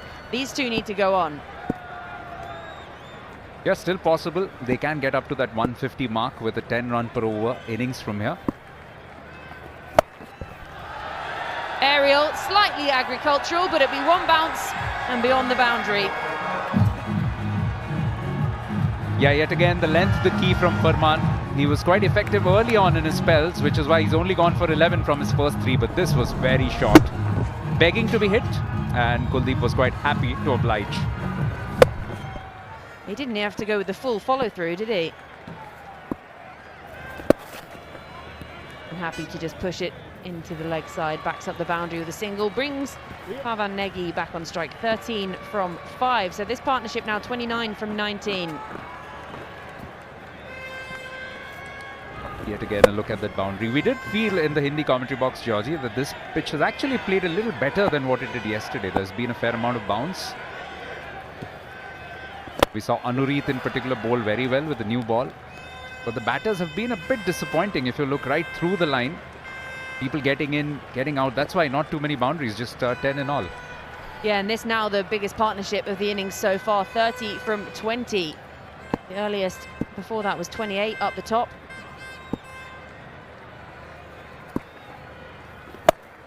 Goes aerial this time, gets a hold of it. Has he got the distance? The effort from Anureet. If anyone was going to get there, it would be the tall man, but it goes all the way for a maximum.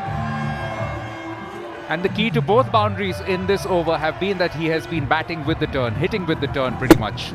Picks up the off spinner, knows that he's not going to bowl too many variations, and then just smacks it over. It's not a large boundary, and that's why if you get substantial part of the willow, then it's always going to go.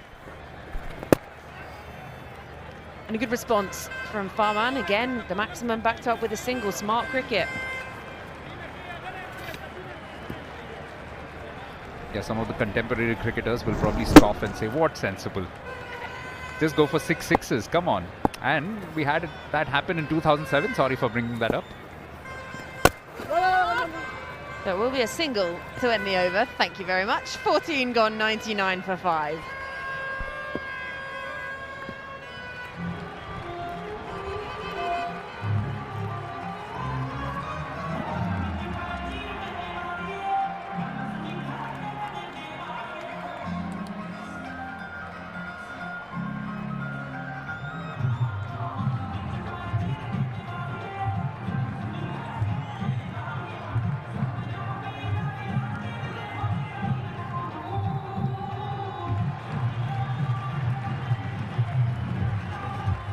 This partnership now very healthy, 38 from 23, shared nicely between Negi and Kuldeep. This is just what the Tigers needed. They were sort of losing their way a little bit, but they're roaring back into this game. They continue at this rate, get to 141. We saw 150 easily defended yesterday. Yeah, it's been a good partnership. Started with Pawan Negi showing a bit of aggression, and from then on, the premier aggressor has been Kuldeep Hooda. The way that he has struck big hits all sides of the wicket, seemingly makes it obvious that he's going to take spin on, which is why now the Punjab team has gone back to seam. Another bowler, another option being utilised. Tisara Pereira into the attack. So they carry on at this rate, get to 141. And hit hard, but straight to the fielder, and that is criminal. Goes to the boundary, all along the carpet, and brings up the 100 for the Tigers as well. Yeah, not going to impress the bowler too much. Not much of an effort. In fact, not even the body behind the ball. Mohammad Shahzad, almost unrecognizable. He's perhaps the first retired cricketer who's actually lost weight after Arjuna Ranatunga.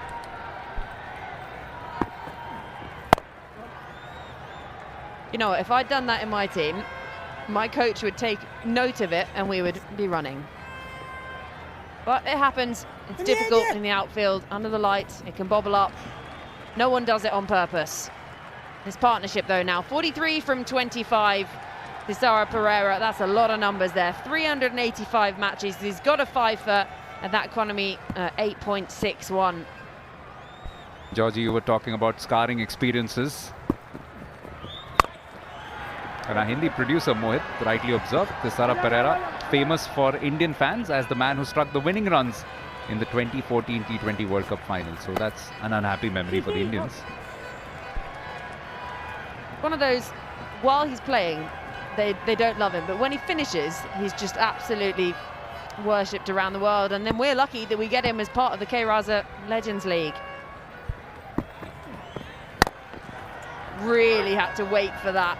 It was almost like it was arriving in slow motion, like trains in England.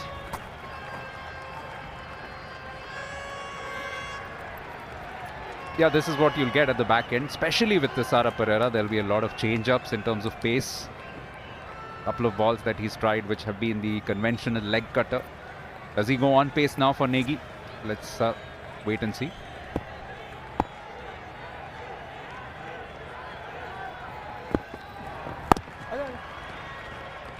Just the soft hands.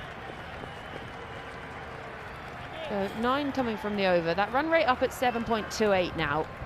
So this partnership has been crucial in trying to get themselves up to something competitive. 47 from 28 now, sharing it evenly between the two of them. Both finding the boundaries regularly. And how they would love to see this over out with a boundary. Oh, he's really had to wait for that. It'll just be a single, so 10 from the over, 15 gone, 109 for 5.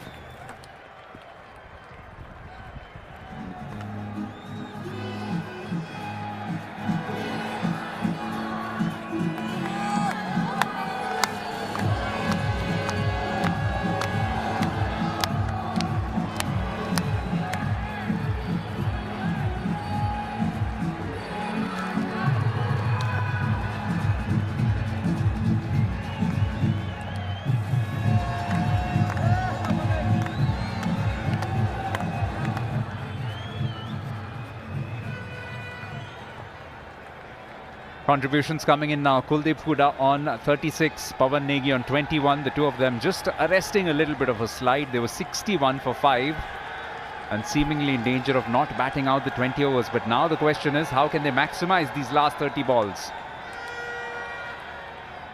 Rishi Dhawan replaces Farman, even as Rajat Bhatia replaces Georgie Heath. Thank you, Dibben.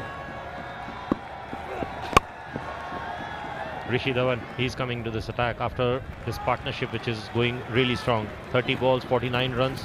They were 61 for 5. But after that, the way they recovered, especially the damage done by Pawan Negi, 10 balls, 21.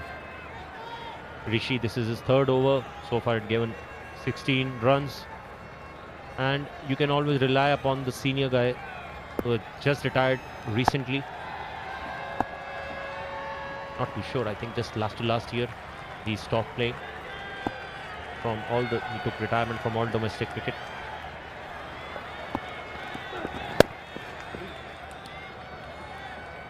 Yeah, definitely remember seeing him in action in the last season of the Legends League cricket. As the 50 partnership comes up, 31 balls taken. But Rajat, last couple of overs, the slower balls are proving to be quite effective. So maybe a hint about what might be expected in the second innings as well. Even if you're a seamer, if you keep mixing those paces, then that helps you. Well, that's for sure. Once balls start getting old, I think you can use those deliveries. 50-run partnership, which is going strong. And with this boundary, it's gone to 54-run partnership now, out of 32 balls. Hooda taking advantage. He took his time, but now he's used to the conditions. He's doing his best, covering the line, making sure, just putting the ball in the gap. Not that difficult if you just intelligent enough to understand how you can use these conditions. Much to the consternation of Rishi Dhawan, but this has been a quality innings from Kuldeep. 41 from 32, 4 fours, 1 6. It might seem like a slightly slow innings, but it is what the team required. Remember, they were 61 for 5. That's where they have recovered from. I think on this kind of pitch, you should bowl more and more cutters. Off cutter, leg cutter. And your seam-up delivery should be just 1 or 2. So that is the only thing what you can save yourself, especially when you're bowling in slogs. Yeah, they were 28 without loss, but after that they've had a few wickets fall. But since 61, this partnership now worth 55 from just 33 balls. Continues to prosper. That's a good shot. Will that be stopped? Good bit of fielding as well by Anureet, keeping it down to just 1. Good fielding by Anureet. Saving the boundary. Especially with those awkward bounds, it's not that easy to stop in one go, and saving a boundary as well as just giving only 1 run. Yeah, and the boundaries do matter. If they get boundaries, then they can get up to those projected scores somewhere in the vicinity of 160, 170. At least 1 boundary and over. This was down the leg side, will be called wide by Ravi Kaushik. So proving to be a slightly expensive over. 9 runs conceded with 1 ball to go.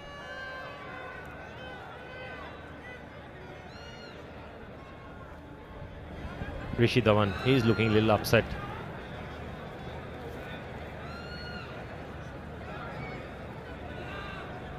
Kuldeep,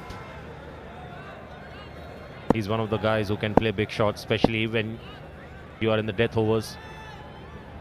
After this, still 4 more overs to go.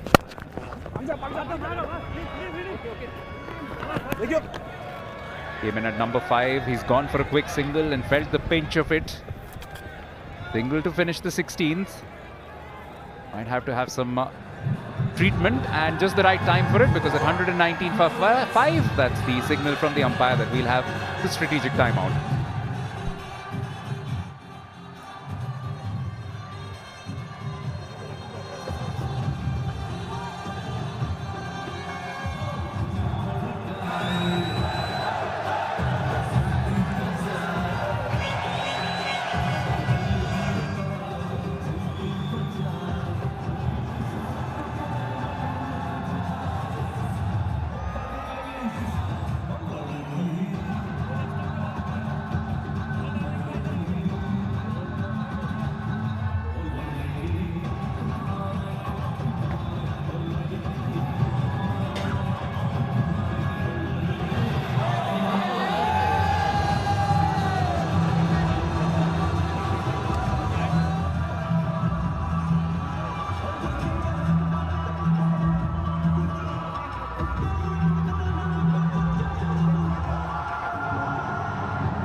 33 for Kuldeep, 23 for Pawan Negi at the moment. And this partnership, one suspects, is just bringing India Tigers right back into this contest, because Rajat Bhatia, 58 from 36 on this pitch.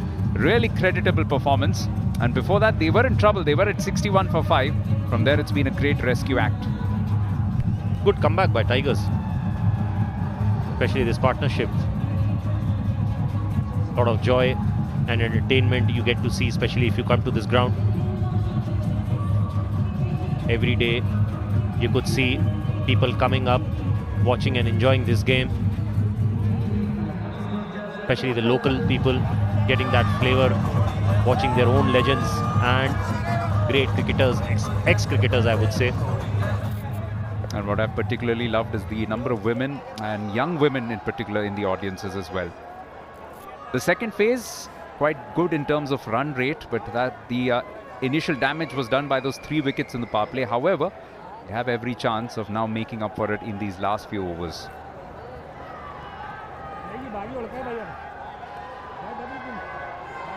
Tisara Pereira about to deliver his second. Kuldeep has had a bit of a break.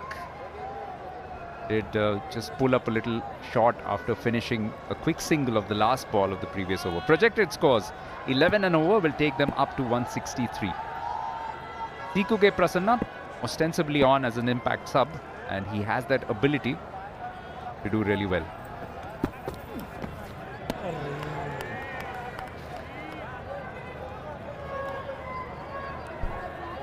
Rajat, what a fabulous response it has been from the fans here at Haldwani. And they've really come in good numbers and lots of ages and genders, which is great to see. Well, that's for sure. Watching their heroes. Pawan Negi is one of them. Oh my God. That's bound to happen, especially when you retired long time back. I think just got completely foxed by the spin on that, Farman. Expecting it to spin, but I don't think it spun as much. Yeah, it's actually spun the other way. This can always be difficult. Tisara's not happy at all. Well, these things you can always expect. Kuldeep Hooda playing on 47.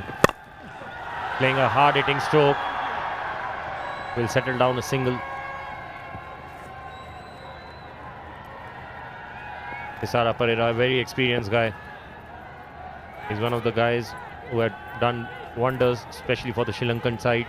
Even playing for Rising Pune Supergiant, I remember playing with him.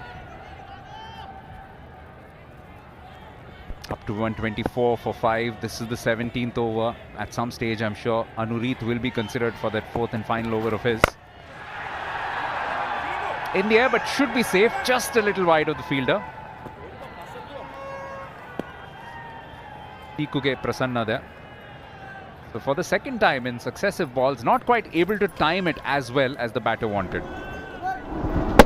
Well, he saw Negi coming out, trying to play a big shot, not able to time it, and good thing from Tisara that he tried to bowl a Yorker. Low full toss sometimes can damage a hard-hitting stroke. Oh, no 50 here for Kuldeep Hooda. Boxed yet again by a full-length delivery. The field was set for that slower one. He was probably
dismissals. The latest the near half centurion, Kuldeep Hooda, who came in at number 5 and scored 48.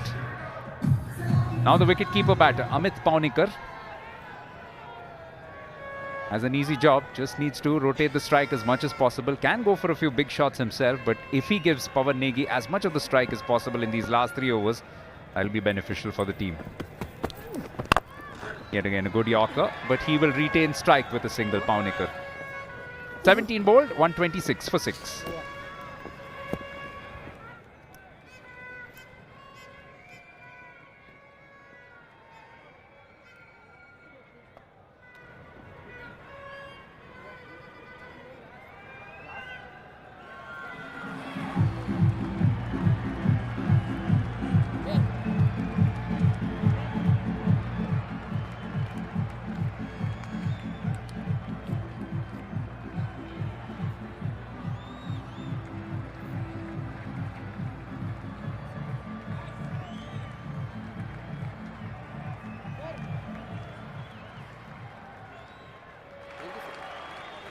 .126 for 6. 3 overs left, 18 legal deliveries. Anything in excess of that will be a bonus. Coming back for his 4th and final over now, Rishi Dhawan. Been a bit of an off day, one would think, Rajat, for him, but he's quite dangerous in these situations. With his change-ups, he could easily just precipitate a bit of a collapse and finish this innings. You can always make a comeback, and that's what he's been doing so far.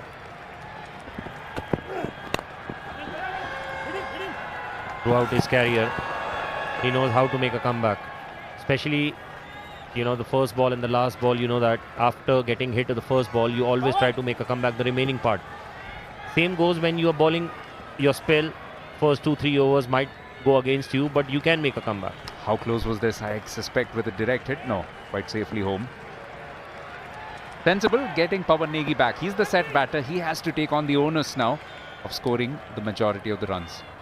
The field pretty much set for a slower ball with 3 fielders behind the batter. 2 on the offside, 1 on the leg side. Oh, he's guided this beautifully. That's a superb shot. That's more like it from Pawan Negi. A few more of these boundaries. And also a congratulatory nod to the bowler that, see, I knew what you were doing, but I had a response for it. Not a bad ball, to be honest, but Pawan Negi, I think he knew he's going to bowl a Yorker. So just timing was really important. Making sure that the ball should stay in the gap, playing very fine, opening the face of the bat at the last moment. There's the acknowledgement.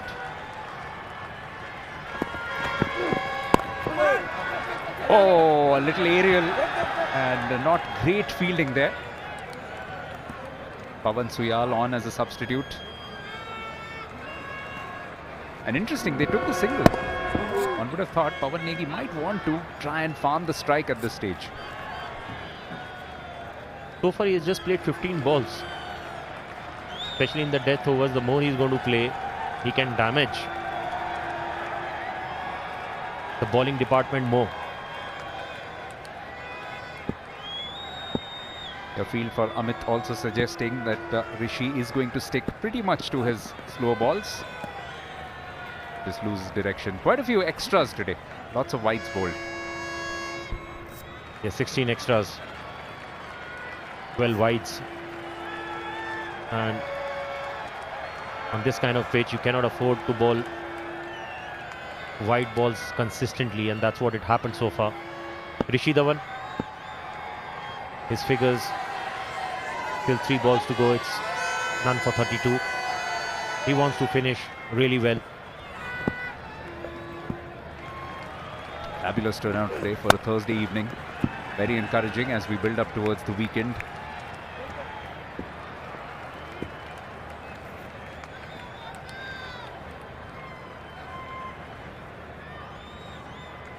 Yeah, just the second bowler who will bowl out. Farman has already bowled his 4 overs. One would think Anureet should bowl another one as well. And then it's probably going to boil down between Thisara Pereira, who has been bowling well, and Alam.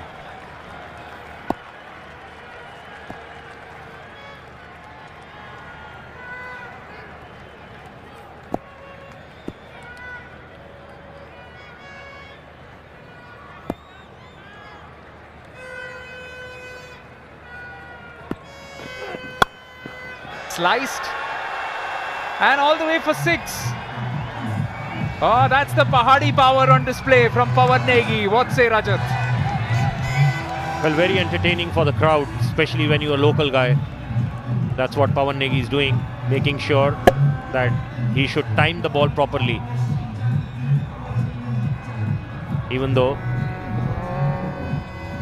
it looked like as if he just released one arm, but the connection was so good that it cleared the boundary easily.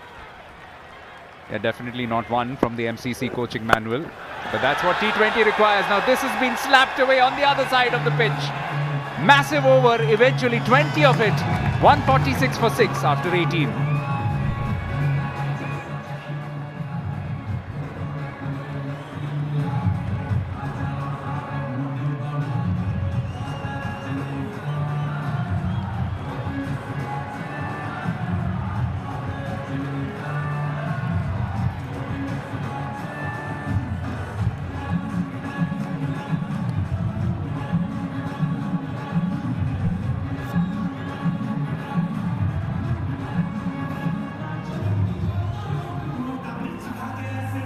"20 runs of the last over, 1 wide, 2 sixes to finish it off, and just the right kind of acceleration. They have lost Kuldeep Hooda,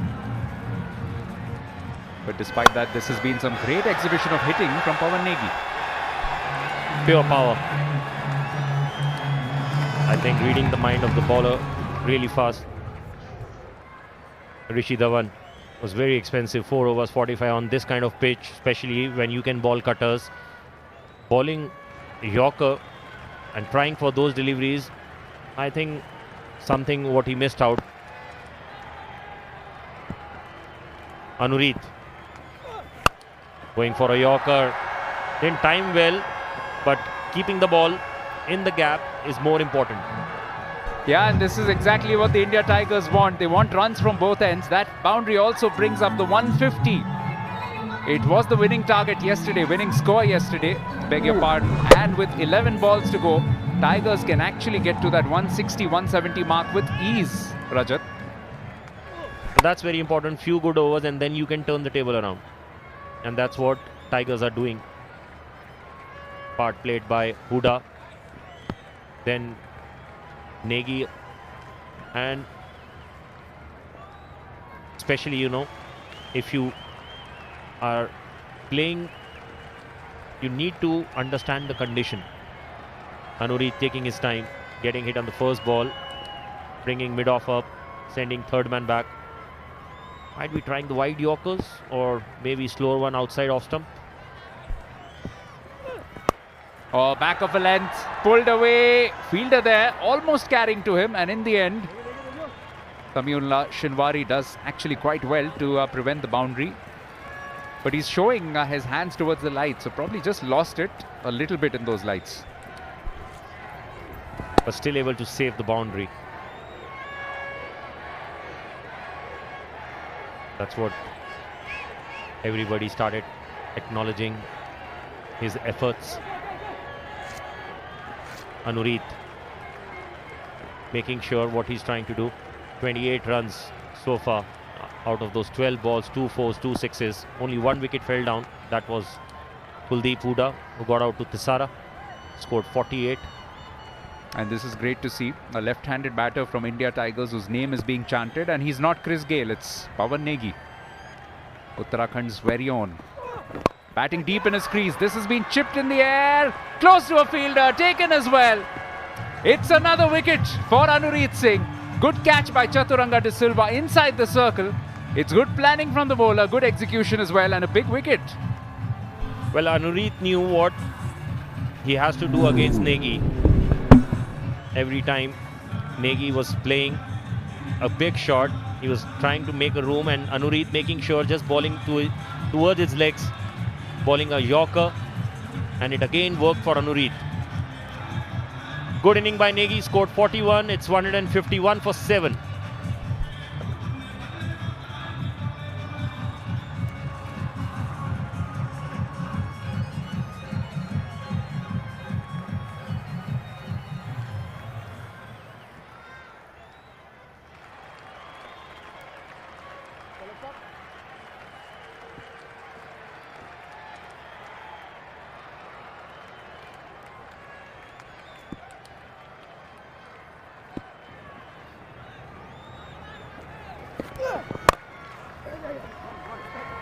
So Anureet Singh continues with his wicket-taking ways. That's good running between the wickets, picking up a couple of runs. The new batter could have been an overthrow. I think both batters had overrun their mark quite comfortably. Good running between the wickets. That's how the wicket fell down. Pawan Negi trying to play a flick shot. Good catch. That was by Chaturanga. Anureet, experienced guy, he knows what to do, especially the end of this over. Bowling a Yorker again, not giving that kind of leverage to the batter. Yeah, you get the impression now, especially considering they were 61 for 5, India Tigers will be very happy with where they are. Every run from here will be considered a bonus. 154 for 7. Still got 7 balls to go if there are no wides and no balls.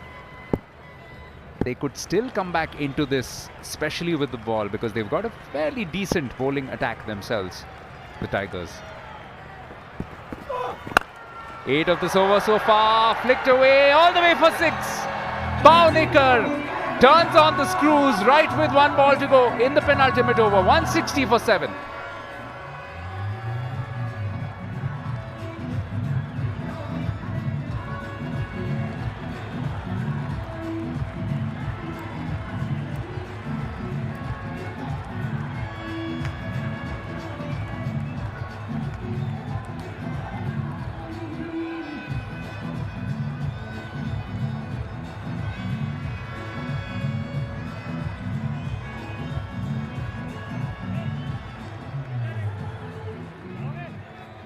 Yeah, the last couple of partnerships have been useful. 64 between Negi and Kuldeep, then a quick 26 between Negi and Pavnikar.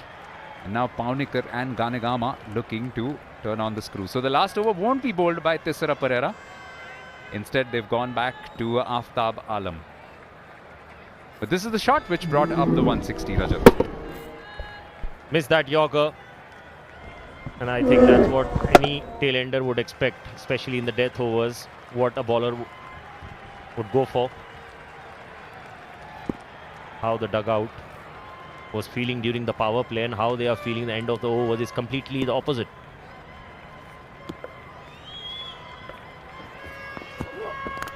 Comes down the wicket, inside edge, will be 4. Fine leg is inside the circle. It's excruciating from a bowler's perspective, but these are all handy runs. Not a good start of the last over, but definitely for Tigers. Trying to play over covers, but somehow the inside edge actually helped them to get those runs, those boundaries. And that's what we get to see so many times, especially from the tail-enders when they just try to free their arms.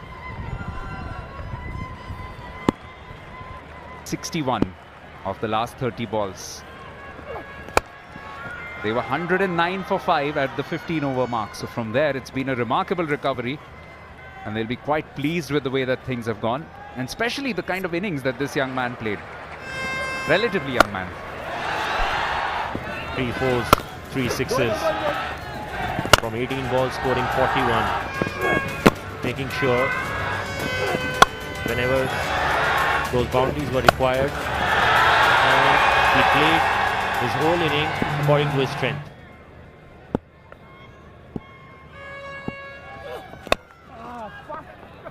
Great thing was that he completely neutralized spin early on in his innings, which is what forced the hand of Asghar Afghan to try and change his tactics. Go back to a bit of seam. Tisara Pereira proved to be a bit expensive. That 1 over from Shinwari going for 14 runs. So that really that partnership in between, that is what changed the complexion of the game. And at this moment, Rajat, with 166 on the board, whatever comes from here on, India Tigers will be very pleased.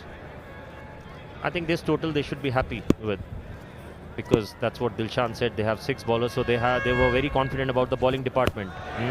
See, this kind of delivery, anybody would find it difficult to hit. So that's what they should be aiming for. At least 4 or 5 deliveries they should try to bowl like this.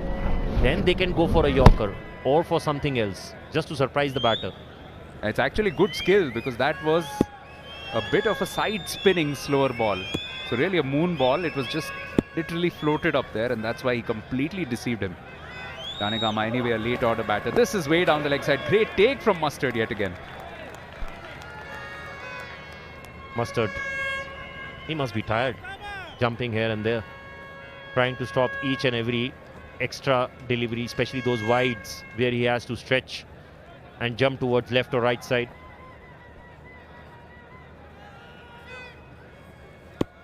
Yeah, you don't want to be giving free balls at this stage. Never mind the extra which also comes thanks to it. 13 wides, 4 leg byes. Low ball yet again. Another moon ball. Just an illustration, Rajat, of how the last 5 overs have really turned this around. Yes, if you see those buildings, especially, coming from 14th, 16th and 18th over, and this 20th over, it's still the last ball to go. They definitely want to cross that 170 mark, especially finish their inning with a big hit. Right? Should run for everything anyway. Definitely should hustle for the second. Run out possibility executed as well, given on field. But that's a good finish from the India Tigers. They have lost their 8th wicket. They have finished with 168 though. And it will take some chasing on this pitch, especially with the variety that the India Tigers have with their bowling as well. Danegama whipping this away, rightly looking for that second run. But good bit of fielding from the deep. Good throw. Tekuge making sure that it should stay close to the stump. Mustard finishing that run out. Any run which is extra actually going to bother them when they are chasing. Tigers finishing 168. It's not going to be easy, definitely, for the other team. But that's for sure. Whatever they were looking for, they must have achieved more than that. Yeah, the toss, Royal Riders Punjab telling our colleague Georgie that they were looking to restrict them to about 140 or 150. So they've definitely exceeded that quite significantly. And that's why this will have to be a remarkable batting effort to chase this down. Also caught a glimpse there of one of the coaching staff members of India Tigers, Ajanta Mendes, who will be quite happy with what his batters have done today. A little wobbly at the top, 5 wickets which fell quite quickly, but then that partnership between Kuldeep Hooda and Pawan Negi, the two heroes with the bat, 48 for Kuldeep and 41 for Pawan. With Pawnikar chipping in with a very useful 15 himself. Well, yes, when we talk about the partnership, Negi and Kuldeep, 64 runs from 41 balls, and Negi and Pawnikar, 11 balls, 26 runs. Even Edward and Dilshan, they started well but couldn't capitalize.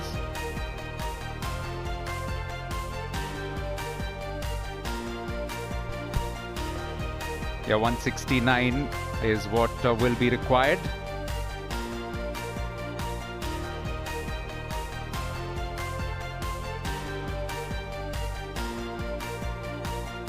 And in 10 overs, they were at 59 for 4. So that tells you that they were able to really reverse it. And that's why there's some massive buildings in the latter half of the innings, particularly that 20-run over that may have made a massive difference when Rishi Dhawan travelled in his last over. And that brought some fabulous hitting from Pawan Negi in particular, who was one of the impressive batters in that particular innings. For bowling department, Anureet, one of the key bowlers, getting those 3 wickets. Faman doing his job, 4 overs, 25, 2 wickets. Chaturanga and Tisara, they got 1-1 each, restricting Tigers for 168. Yeah, so 168 for 8 on the board. Let's head down pitch side and find out who Chaitanya's got with him. तो royal Riders Punjab के star गेंदबाज आज के अनुरीत, खुश तो बहुत होंगे आप क्योंकि पावर प्ले में 2 बड़े बल्लेबाज। प्लान क्या था? प्रॉपर इजी प्लान था, एग्जीक्यूट अपने एरियाज़ को बैक करना है और अच्छे एरियाज़ में बॉल डालना है। स्विंग हो रहा था बॉल तो अपने एरियाज़ को मैं बैक कर रहा था और वो रिजल्ट मेरे फेवर में हुआ।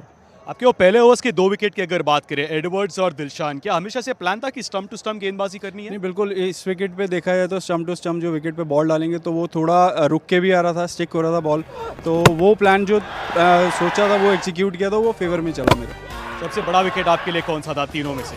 तिलक रत्न दिलशान मेरे लिए फेवरेट था क्योंकि वो एक बहुत बड़े प्लेयर हैं और उन्होंने बहुत परफॉर्म किया है। मैं इनके अगेंस्ट 2-3 मैच में खेला भी था बट मैं उनको आउट नहीं कर पाया था, तो आज अच्छा लग रहा है उनको आउट करके। और सतह की बात करें, शुरुआत पहले 10 ओवर्स के लिए ठीक था, उसके बाद क्या गड़बड़ हुई? एग्जीक्यूट प्रॉपर नहीं हो पाया, जो हमारे स्पिनर्स को जिस एरियाज़ में बॉल डालना चाहिए था तो वो प्रॉपर कर नहीं पाए, बट उसके बाद भी हमने कमबैक स्ट्रॉन्ग किया और वो जितना हमने रोका है, आई थिंक 169 हमारे को चेज़ करना, तो हम करेंगे कोशिश पूरी चेज़ करने की। बेहतरीन गेंदबाजी रही आपकी Anureet, all the very best. Thank you very much. So Anirudh just admitting that plans went a little awry right towards the end. However, expressed some confidence that his team can chase down this 169. The chase coming up after a short break.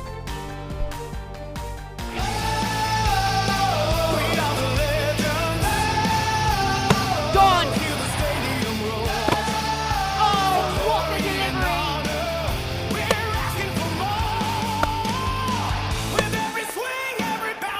Goes aerial this time. And all the way for 6. They have finished with 168 though.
Welcome back to match number 2 of the K-Rasa Legends League. The Royal Riders Punjab taking on the India Tigers here at the Indira Gandhi Stadium. Well, the Tigers, they batted first, and well, there were 2 batters who made their way into the 40s, Kuldeep and Negi. It was a rescue mission because at one point they really were struggling. There was 61 for 5, but the partnership between those two dragged them back into the game, and he fell just short of his half century, but it was quite a knock. 5 fours and a 6 on the way there for Kuldeep Hooda. 48 from 38, and they really didn't have an answer for him. Spin, pace, whatever it was, he could send it the distance, and there was touch as well. So those two really rescuing them in this mission, and actually in the end a pretty good target put up, 168. And we were saying how one partnership could change a game, and that partnership between Negi and Kuldeep, 64 from 41, really did change the game and swing the momentum back in their favour, because early on, this man with the ball in hand was destructive. The first one, cartwheeling stumps. The second one, cartwheeling stumps, and he could just do no wrong. 3 for 21 from his 4, so very healthy, and he sounded very happy in his post-interview as well between innings. So now the Royal Riders, they've got quite an ask to come through. The bowlers, well, they shared it around really, didn't they? They shared it around among the bowlers. 17 extras as well bowled in there of that 168. So 169 is now the target. And it looks like the pitch might be playing slightly easier than yesterday, where 150 wasn't chased down in that very first game of the K-Rasa Legends League 4.0. So the two umpires heading out to the middle, Ravi Kaushik and K. Srinivasan, overseeing proceedings for us today in the lovely, I'm not really sure what colour you might call that, a lovely sort of dark mint green, I'm going to go with that, turquoise, aquamarine perhaps, the hats on, and the two opening batters. Well, I was about to say there'd be a fist pump there, but no fist pump as they head out to the middle. I'll be having words with them. I'm going to text Phil Mustard later and say, excuse me, didn't fist pump your opening partner. What was this?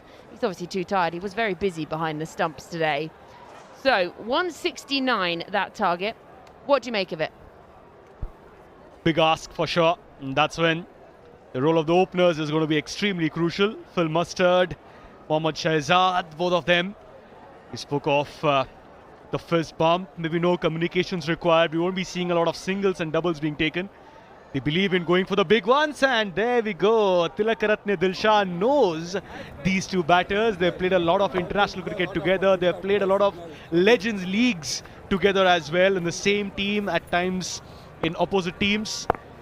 But there we go. The power play with Phil Mustard and Mohammad Shahzad is going to be extremely crucial. But as you mentioned, Georgie, Phil was kept extremely busy by his bowlers. He'll definitely have a word with the spinners and the pacers. Basic that you can do is bowl stump to stump. Do not trouble me. Yeah, in that first couple of overs, there were wides going down the leg side. He was launching himself all over the place. He is still playing quite a lot of cricket around and about the world, Phil Mustard, so he's keeping on his toes. And now he's going to need to be on his toes, but on his top game, if they're to target 169 from their 20 overs and bag themselves their first win of the tournament. Remember, 6 teams, each of them play each other once in the league stages. Top 4 go into the knockouts, and then that final on the 27th of March. But that seems a long way away for now, doesn't it? Many days, long format this. The K-Rasa Legends League Cricket Season 4 for the first few days. We are at the Indira Gandhi International Cricket Stadium, Haldwani, in the state of Uttarakhand. Brilliant playing conditions. The crowd also coming in big numbers for the first 2 days. They're all in for some excitement and some entertainment. That is guaranteed by Phil Mustard and Shahzad. Let's see if they can execute it. Figures of Ahmed Shahzad, 133 is his strike rate.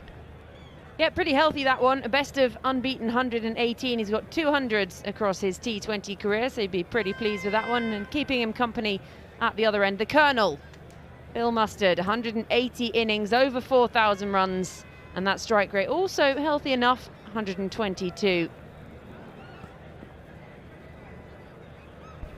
And there is the signal from the umpire, so the impact player.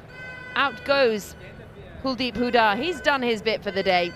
He almost made a half century. He can go and put his feet up.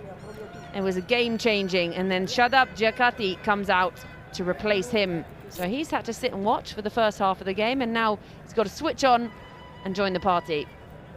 So Abu Nechim with the ball in hand, 18 matches, a best of 4 for 21, and a healthy economy of just 7.5. Good enough in T20 cricket.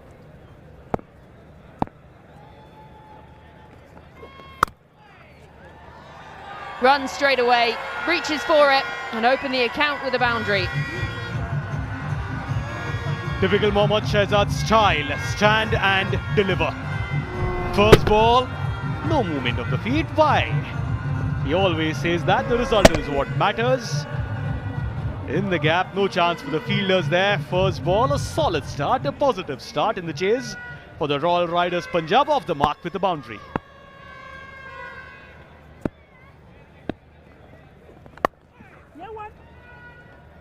And backs up the boundary with a single, just push into the leg side. But that's exactly the start they would want the Royal Riders. Stamp their authority early on. 169 is a big target.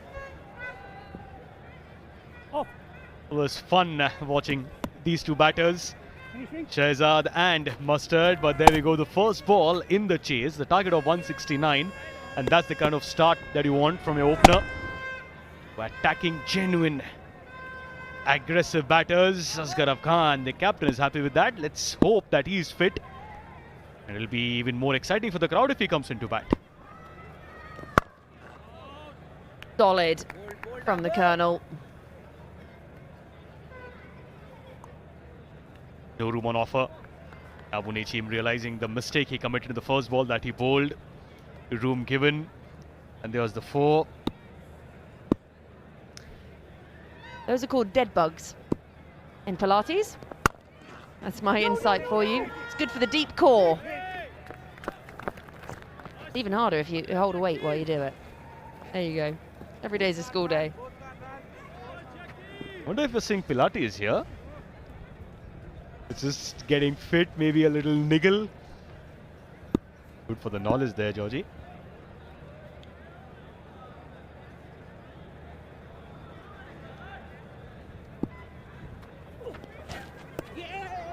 Yeah, it's just stuck in the hand, that one, just pushing it across. Gonna have to go back and do it again. Yeah, well, you talk about, you know, how much you need the core, especially as a bowler. How important it is. Tremendous watching on. There we go, another legend there, Ajantha Mendes. We all remember him for that devastating spell. Just kept on picking those wickets, a mysterious spinner. The Asia Cup final. Just kept on picking wickets, just kept on picking wickets. The legend, welcome to Haldwani.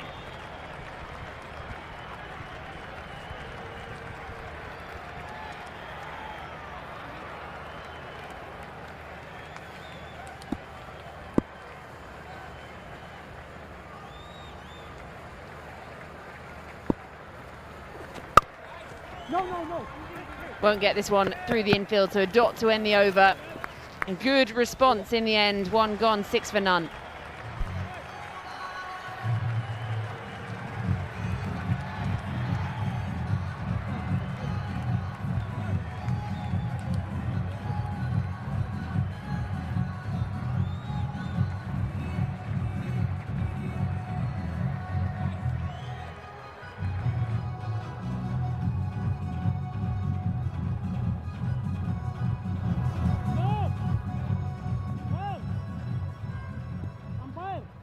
Young stars of the future watching legends in action. Yes, throwing out the moves, that's what we like to see.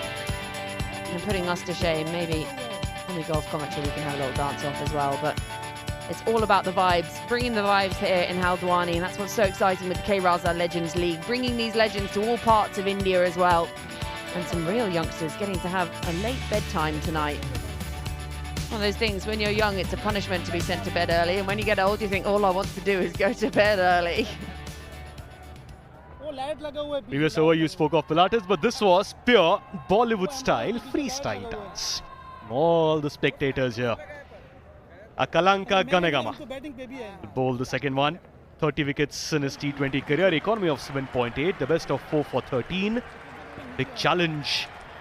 Bowl to Shehzad and Mustard. Shehzad got off the mark with a 4. Full Mustard has eaten 4 balls, still not able to get off the mark. Just having a quick word, maybe some disturbance at the side screen for Mohammad Shehzad. And it still looks like because of that light there, just need to search the switch somewhere. Yeah, we'll have to wait for that, for the switch. Where's that switch? We need to have that off. Well, you know who was switched on today was Pavan Negi. As soon as he came out to the middle, he just injected a bit of power and a bit of pace into an innings that was really struggling at the time. 3 4s and 3 6s, 41 from just 18 deliveries, and it's exactly what they needed. Finds the outside edge, lucky, it'll be streaky runs, fine enough, and it's going to be 4 of them. Both overs opening with a boundary. An aggressive batter, second over, slip maybe, maybe not though. Right up there, genuine outside edge. The fielder at deep third had absolute no chance to stop that one. And the second over also starts with a 4, also for Mohammad Shahzad.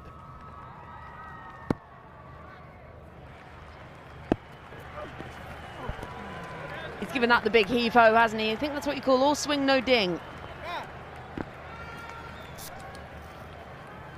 Looking to tonk it out of the stadium here. Mohammad Shahzad, if he connects, definitely be flying a long way. Taken a single in the first over. That it's extremely easy for them. Rest as of now, Mohammad Shahzad has only dealt in those 2 4s.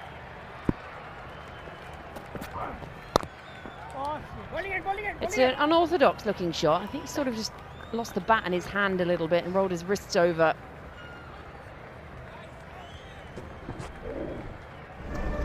There we go. No position at all. With a plan from the bowlers as well to just get the pace off it.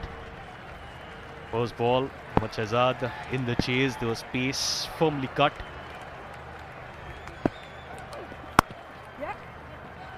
This time, much better placement. A good bit of fielding. Kirk Edwards there. Well, it was a little bit of a fumble in the end, but he does well to salvage things. Good technique there. Good outfielder at the Indira Gandhi International Stadium in Haldwani. Good chase there by Kirk Edwards. To open today will create an impact. Always important to create an impact in the field by supporting your bowlers. Oh, look at that! All the way, the first maximum of the innings. What a noise that made off the bat. Wow! Mohammad Shahzad once again stand and deliver. Good moments not required, he says. With the field restrictions, and even though there was a fielder there, wouldn't have bothered. For 6 in the chase. Good response, leading edge, lands safe. So he'll keep strike for the beginning of the next over. 2 gone, 19 for none.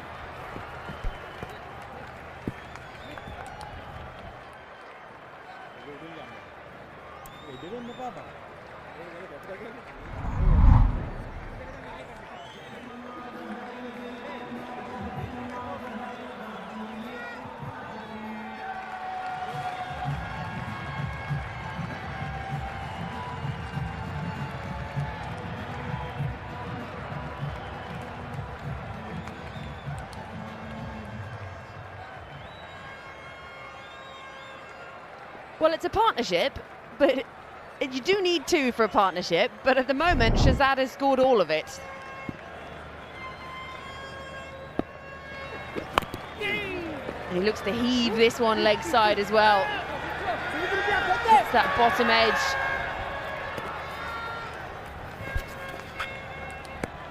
Luck favours the brave. No one brave enough today on the field right now than Mohammad Shahzad. Fear of getting out does not exist for Mohammad Shahzad. This is going for the big one, and there we go in the previous over. The strength. Wow. Over extra covers on that length. What a shot that was. Oh, he goes again, all the way. It's 2 maximums now for Shahzad, who has said, right, I'm going to break the back of this chase.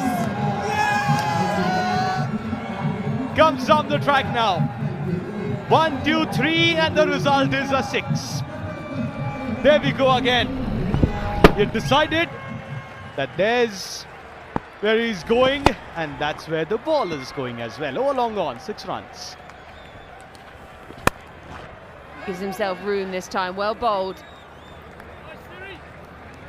They scamper through for a single. Oh, Phil Mustard looking to try and get off the mark. He's just been watching his batting partner at the other end do this. He's almost walked out of screen. He's come so far down the pitch. He's made Abu Nachim think as well. You are saying that he's just stand and deliver, but there he goes, he's done something different. He's made the captain think. Mustard now. He should open his account. No, never run on a misfield.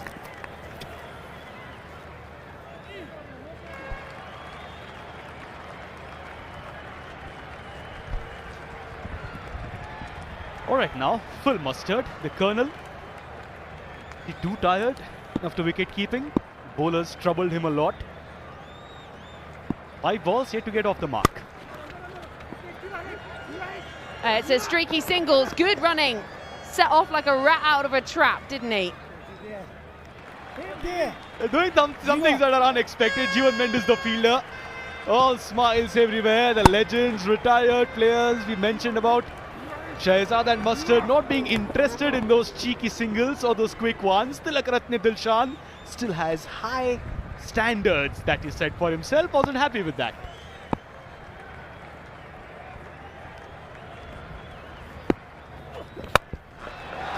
Oh, that is just magnificent. Moved across very early, doesn't quite get the distance, but he's seeing it so nicely. 3 gone, 30 for none.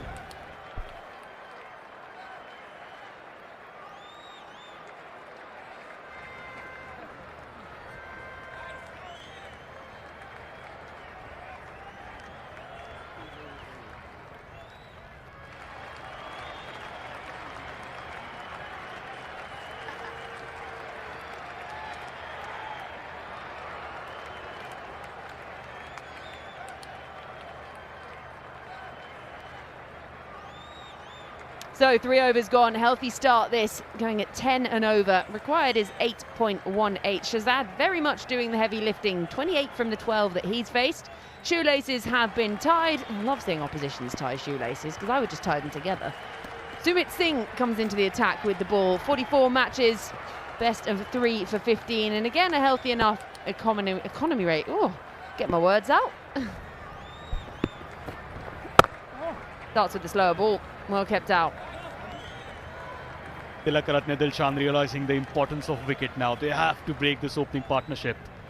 The Shahzad currently is striking at 215, 13 balls, 28 runs, 2 4s, 2 6s, and there we go, Nichim Ganegama, and now in comes Sumit.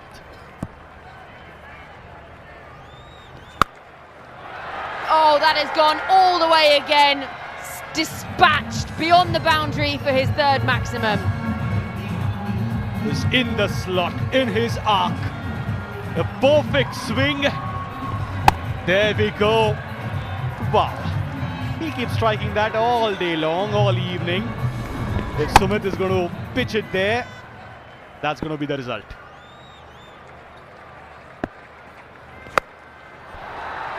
Back to back! There is no stopping Shahzad. A little finer, but what a fine shot again by Mohammad Shahzad with the use of those wrists. He knew where the fielder was, or did he? It doesn't matter, says Shahzad. I'll just be dealing in those big ones.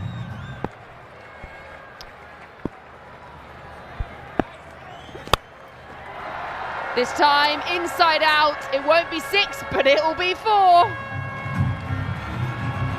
Who needs to run when you can line the boundary? He's toying with the field.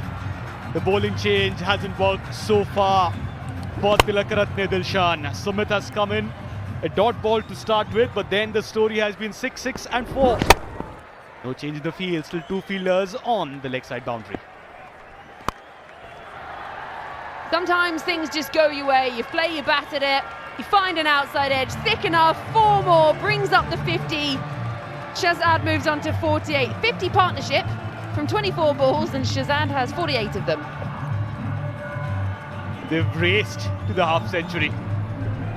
They go, maybe not intentional. He was looking to go over mid-off, and this is the first 50 opening partnership The K. Rasa Legends League Cricket Season 4. This time has gone up very high. Fielder sets himself. Easily taken in the end. The party is over. The lights are on and everyone has to go home. Shehzad is looking to finish the over in style. This time around, again an edge. Just luck not favouring him this time around. There we go, the outside edge, and the fielder this time around makes no mistake. Shadab Jakati, the fielder there. Safe catch, 50 for 1. Royal Riders, what a knock. Mohammad Shehzad dismissed for 48 of just 18 balls.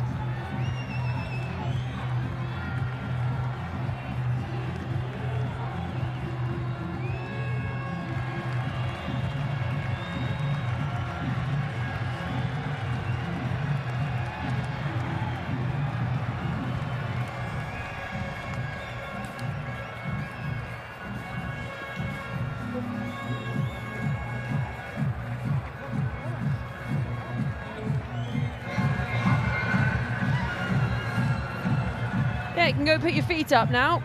That was a hell of a knock. 48 from 18. It was fun while it lasted. Phil Mustard, he had the front row view. Looked like he paid the most expensive ticket to be at the show. But now he's got to join the show because a partnership, yes, takes 2 of you, but he's out there now and he's got to continue tangoing. 1 from 6. And Rishi Dhawan comes out to the middle. 103 innings. Strike rate 121 and 4 50s to his name. And Pawan Negi is going to come into the attack. He's already had a great day with the bat in hand and he's a very handy all-rounder.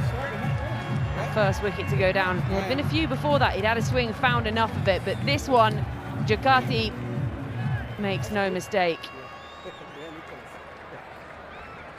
The bowling change wasn't working for the first 5 balls. He considered 20, but he ends the over with a wicket. Bowling change, in comes Pawan Negi. 96 wickets in his T20 career.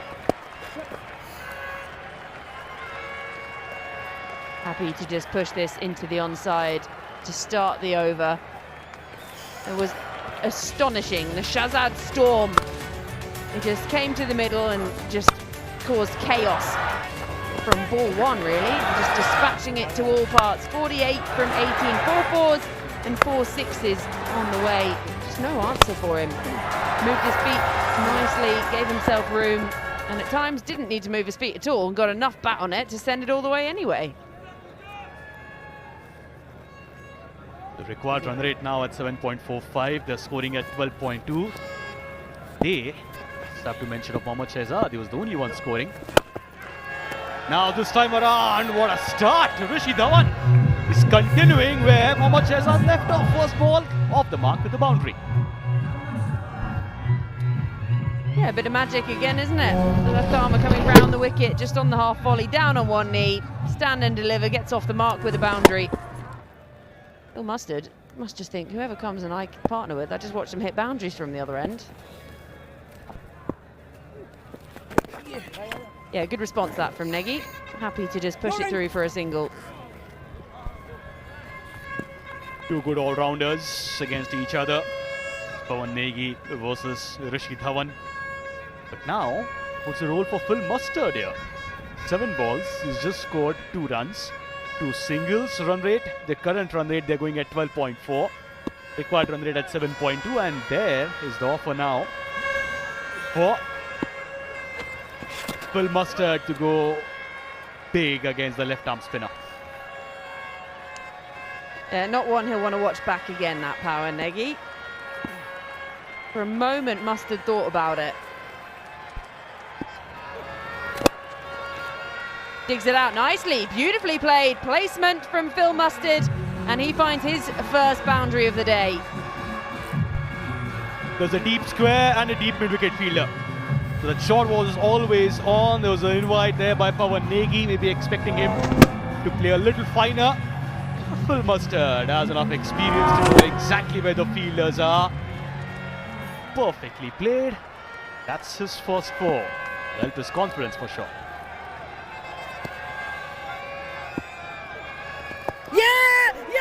Big appeal from behind the stumps. Yes, the finger goes up. Negi has his payback. And Phil Mustard is going to send it upstairs.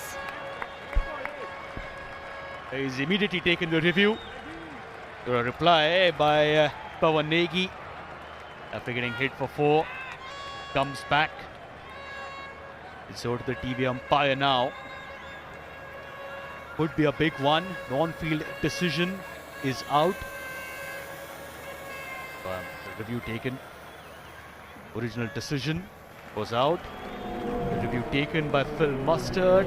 There we go then. Oh, pitching impact doesn't look like a problem. But then, wickets. Is it hitting?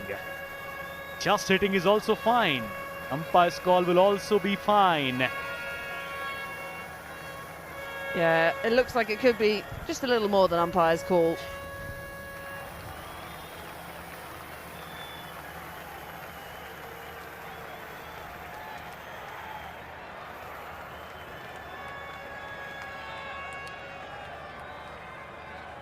So the original decision was given out, so only needs to be umpire's call, remember, to send Mustard on his way.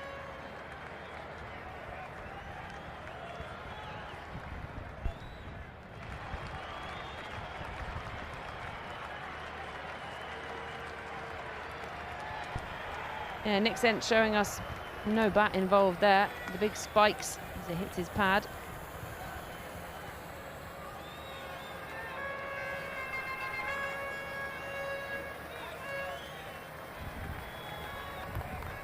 Yeah, we thought it. And the 3 reds, Pawan Negi gets his first wicket. Phil Mustard will have to go. There's the confirmation from the middle. The second wicket to go down now for the Royal Riders. Both openers now back in the dugout.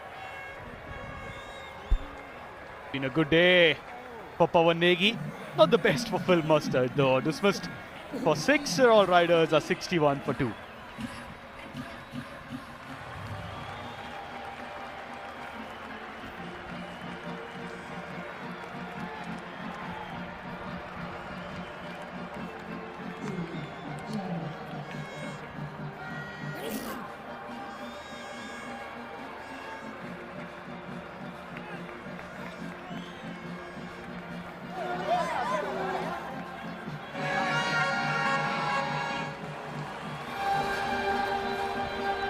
The captain comes out to the middle.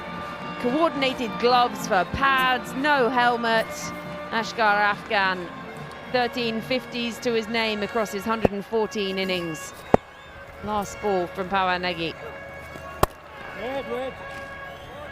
And it'll be a dot to end the over. Successful one in the end. 5 gone, 61 for 2.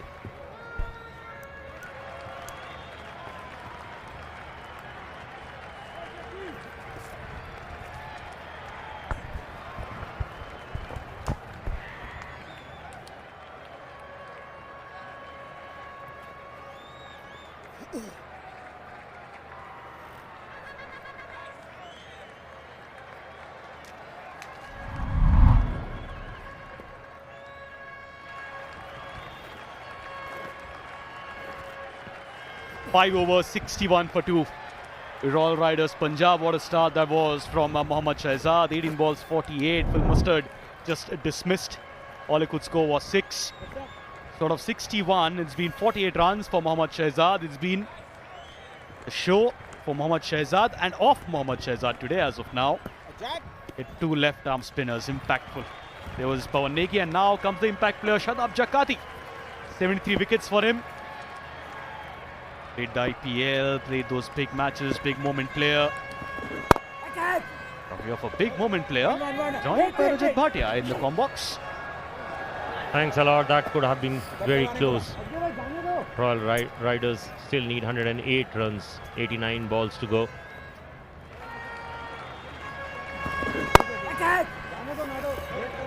Looked like a little bit of misunderstanding. And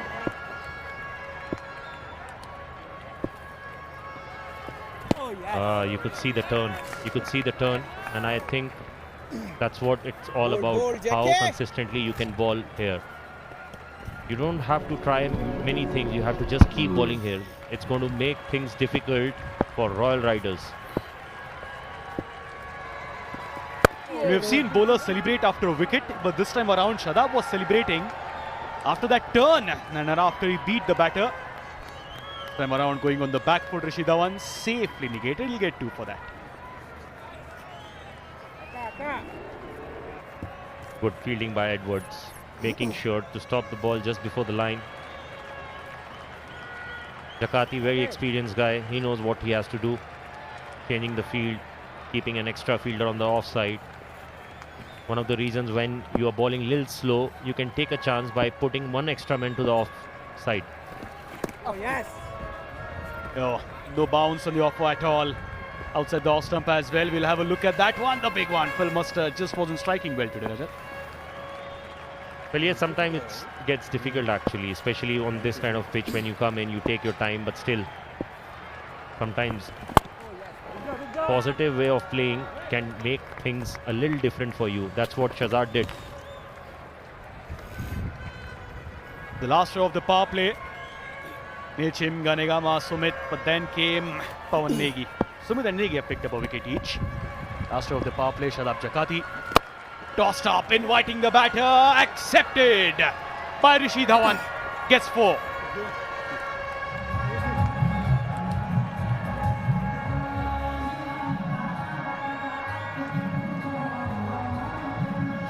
Rishi Dhawan, he's one of the guys, good all-rounder.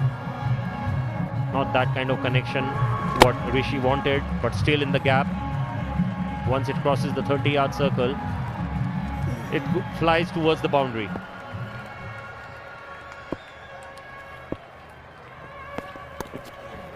Last ball of the power play, late cut. That'll be 2 runs. 9 runs of the over. The end of the power play, the Royal Riders are 70 for 2.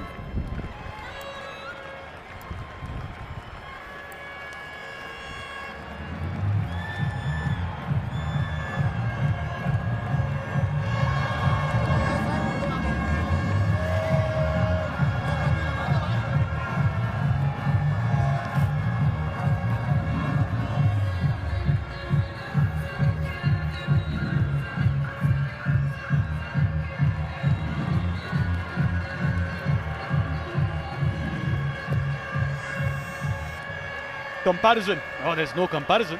After 6 overs, India Tigers were 36 for 3, almost double for the Royal Riders Punjab. 70 for 2 appeal. Yeah, the impact may be a problem. Asghar Afghan, the big man in. Well, Asghar is going to find it difficult, especially against Negi, because Negi actually uses his pace, that drift, that angle, which is going to trouble him.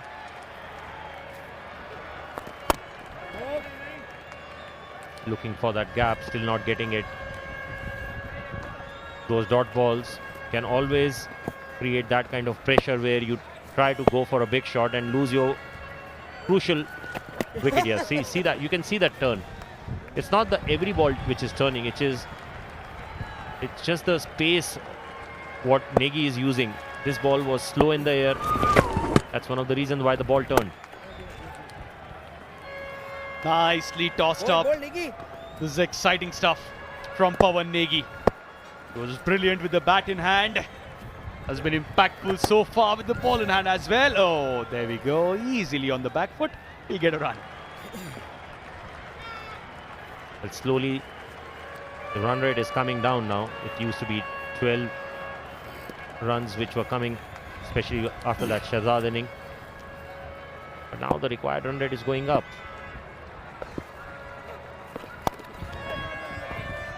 Just a run off the over. 71 for 2 after 7.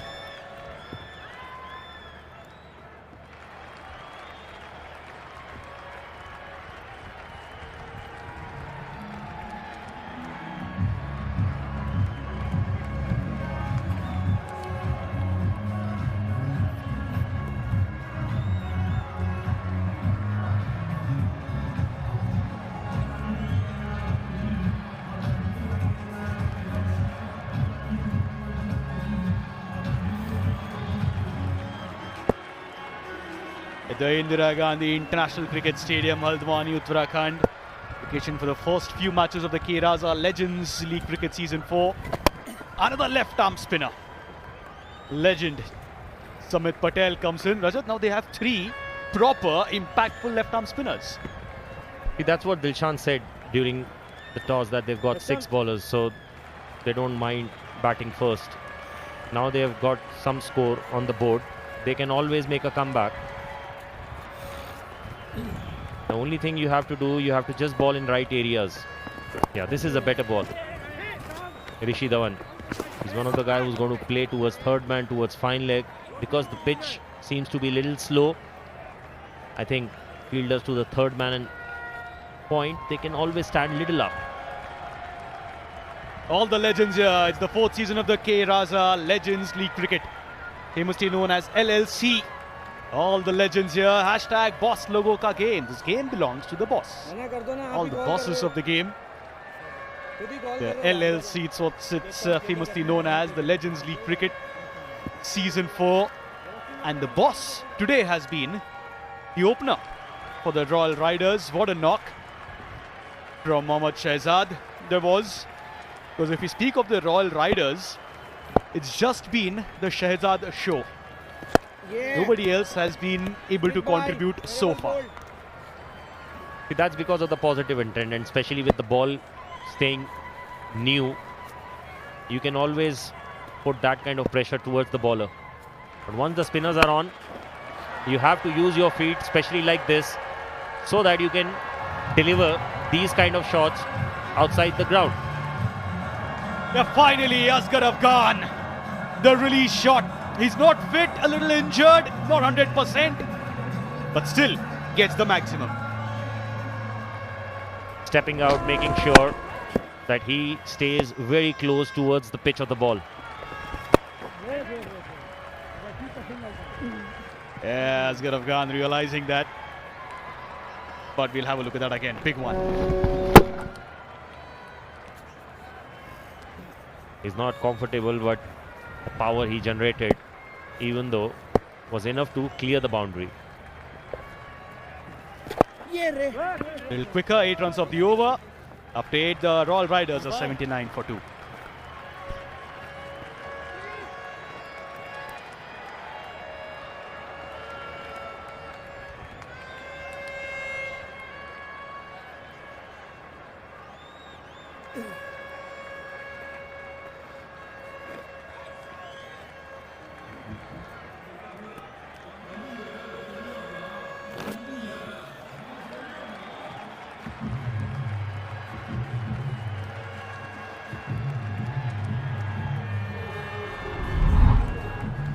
Royal Riders Punjab, the target of 169. What a start that was by Mohammad Shahzad. 18 balls, 48, just falling short of his half century by 2 runs. Samit picked up the wicket. Good catch by Shadab Jakati, who's come in as the impact player. Bowled a brilliant over as well.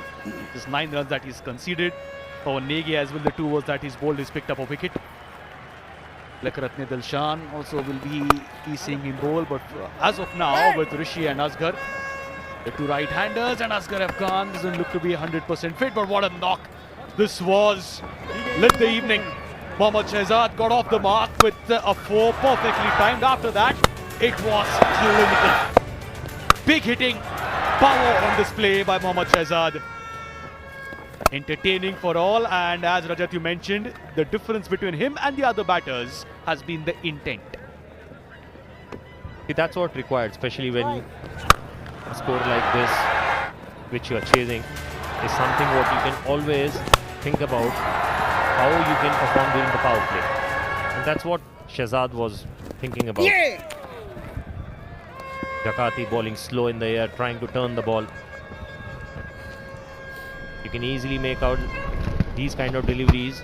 You need to be as close as possible. You can use your feet if you are very confident that you're going to connect the ball, and especially when you're stepping out, that the ball is somewhere just underneath your bat. Asghar just having a quick word with Rishi Dhawan. 69 balls, 88 runs required. The required run rate is 7.65 in this format with 8 wickets in hand. Asking rate of 7.6. But the turn on offer, it'll be a wide ball, but Shahzad will not be disappointed with that. Well, these extra deliveries, I'm very sure that the less you're going to bowl, the better it's going to be for you. Yeah, this is better. You have to just use the pace of the ball, making sure that batsmen should find it difficult. Every ball with the same pace, sometimes the batter get used to it.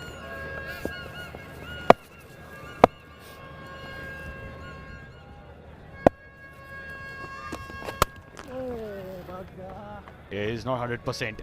Asghar Afghan, the power play when he was fielding, just went for a dive, just injured himself, didn't come out to field after that. Since then, he's just been limping. He's the skipper. Big responsibility on his shoulders. With 85 required of 67 now for the Royal Riders. Swept away! What a shot! Rishi Dhawan. Samit Patel, the fielder, there always was going to be tough. 9 runs of that over. After 9, the Royal Riders are 88 for 2. And it's time now for the strategic timeout.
Story of the match so far. Match 2 of the K-Raza Legends League Cricket Season 4. The Tigers in their 20 overs, 168 for 8. Kuldeep, the top scorer with 48 runs. Anureet, 3 for 21. And in the chase after 9, the Royal Riders of Punjab are 88 for 2. Mohammad Shahzad, super start. Had delivered for the Riders, 48 of 18. Sumit picked up a wicket and then was Phil Mustard dismissed by Pawan Negi. 66 balls, 81 runs to win. Rajat, this format, this pitch and the spinners, who do you favour right now? Well, I'll still go with Dilshan. The reason why is because there is enough turn and 1 or 2 wickets falling at the right time definitely going to put a lot of pressure on Royal Riders. Even though they had a good start, but you can always put those breaks if you keep bowling in those areas. It's not that easy. They are not able to get those singles. They're not able to rotate the strike. The more dot balls they're going to bowl, the more pressure is going to build. And that's what you have to keep doing. Keep trying, forcing them to play those rash shots. There he goes, comes down the track. Maximum for Asghar Afghan. Just dealing in those sixes. Asghar Afghan, he knows how to handle that kind of pressure. He can wait 2-3 dot balls, but then at any time he can just step out and he can give you the answer. Dilshan not happy, telling Smith that make him play towards the offside. clearly unhappy with that. Tilakaratne Dilshan. It's Samit Patel, still 3 fielders on the leg side, and that's his arc. A little quicker now, saving himself. If you see out of 5 balls, he had given only 6 runs. So that's not bad, to be honest. You know, if he's going to bowl the last ball perfectly fine, that's a good over. Oh, one more good shot. Samit Patel not able to find that answer when Shehzad steps out. After 10 overs, Royal Riders, they've reached 100 for the loss of 2 wickets.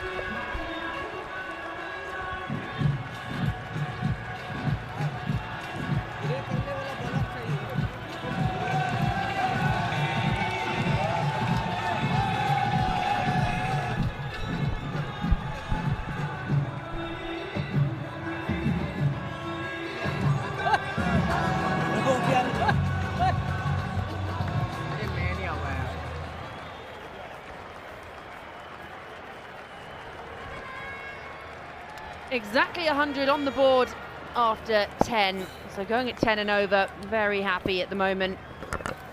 If you're a Punjab Royal Riders fan, because they are riding their way to victory unless somehow Tigers can find some wickets somewhere. That was a gimme, was there to be hit, dispatched. Given the treatment it deserved, didn't quite have the distance to go for a maximum, but it'll be 4.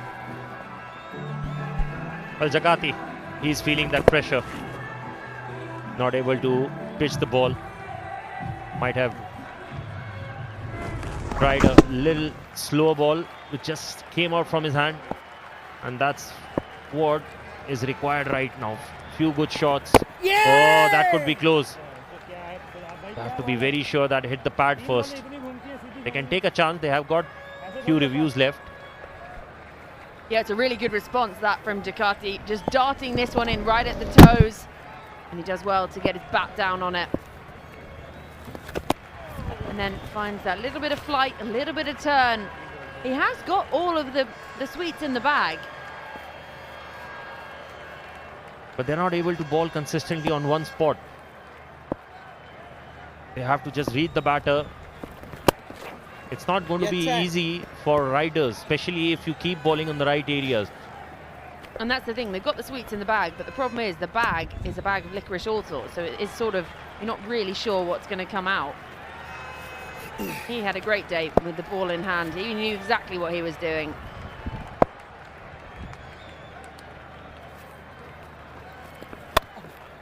Some real turn to finish the over. 11 gone, 105 for 2.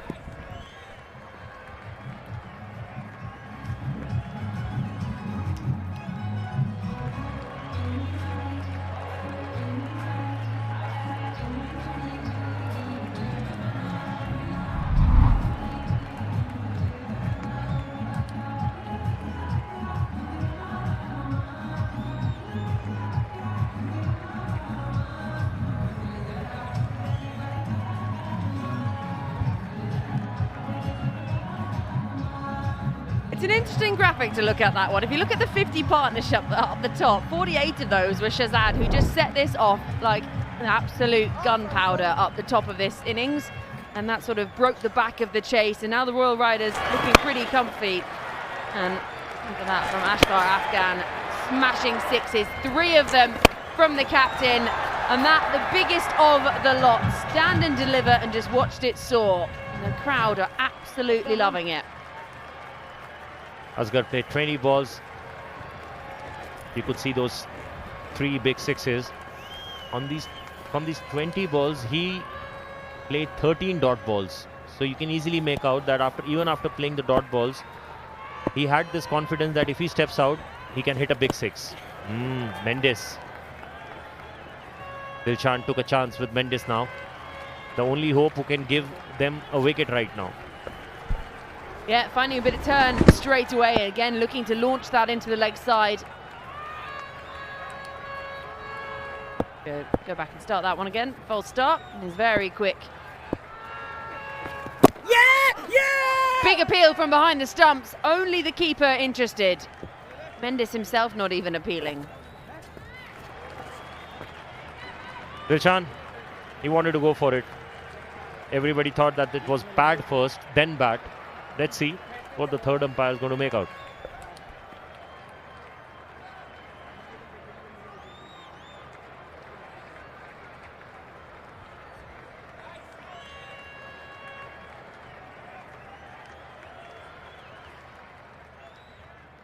Could this be the twist in the tail? Absolutely fine behind that line.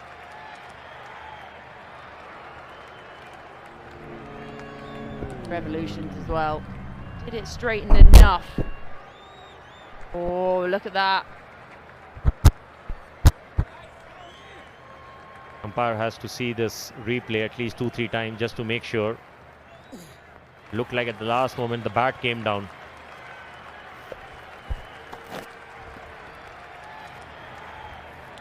Not a happy captain there. So the review is lost. Nothing can stop Mendes from smiling. I don't think I've ever seen him without a grin on his face.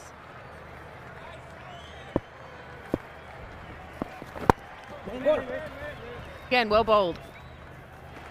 I like this. Tilakarani Dilshan just almost like he was taking a chance. He just turns to the veteran Mendes, and so far he's delivered. 3 dot balls putting pressure on Rishi Dhawan.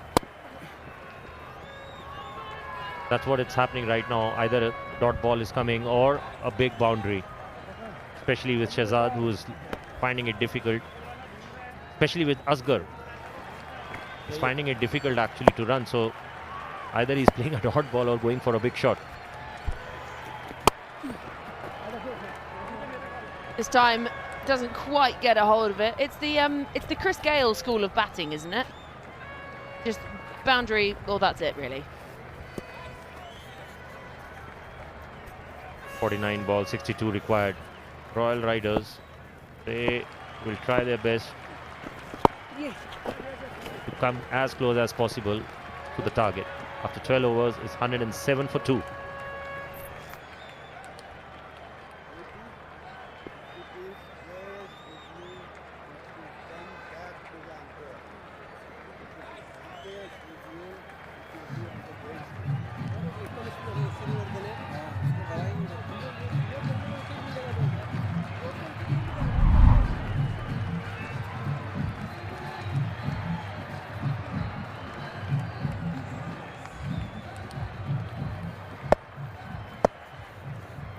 Well ahead, that wiggly worm, the yellow one, in the chase. Again, finding a little bit of turn here, Jakati. Ahead of that run rate. They were going at 10s when we got to the halfway mark. Been dragged back slightly. Now going at 8.8. Still required only 7.79. So ahead of that at the moment. Plenty of wickets in hand. Again, tosses this one up. And he's, what we would call in Australia, he's harbour bridged it. Gone straight over. You can see the pressure on Dilshan. As a captain, sometimes it gets difficult. What a fielder he used to be. Still standing at covers. Asghar finding it difficult actually. 45 balls, 59 required. The more game go little far, I'm sure because of the wickets in hand, Royal Riders will find it a little easy. That's really well played. Bisects the fielders, brings up the 50 partnership. 53 from 49. And the Royal Riders are going along really nicely in this chase. This is one of the finest shots what you can play. It's a very good answer to, especially when the ball is turning or coming slow. And Rishi Dhawan knows how to play this shot on a consistent basis.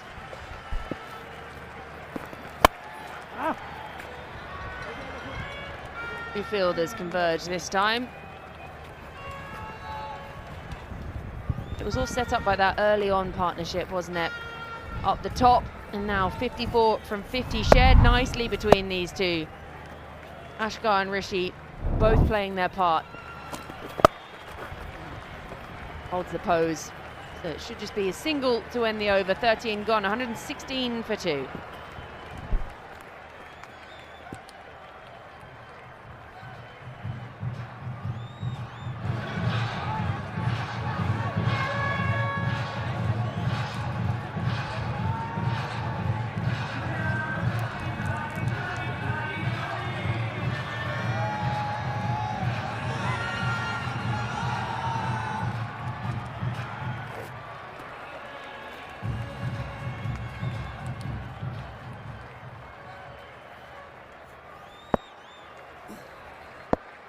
Yeah, dominating in this chase. And that was there to be hit. Just swung everything at it. The kitchen sink, the washing machine, the dishwasher. Now 53 needed from 41. Plenty of wickets in hand. Good stuff again, this from Mendes. Trying to go for the sort of backwards flick run out. Mendes bowled 8 balls so far, given only 2 runs. He's got better control, making sure that he keeps the ball outside off.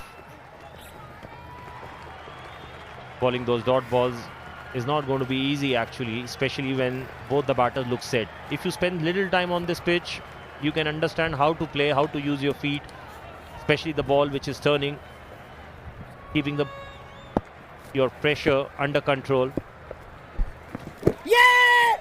Big appeal from just behind the stumps. As you say though, there's runs to be had out there. If you can just give yourself a little bit of time to get in, then you can really accelerate. Again, just finding that rip.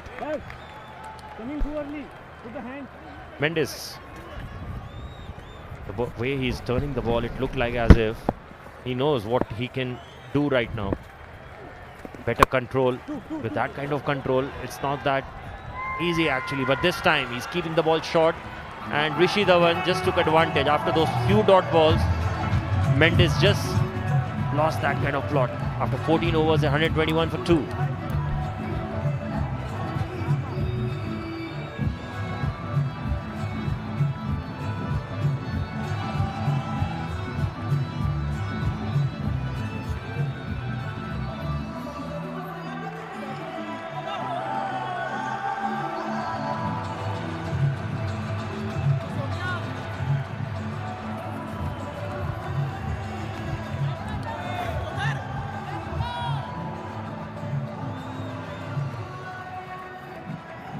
Now needed from 36.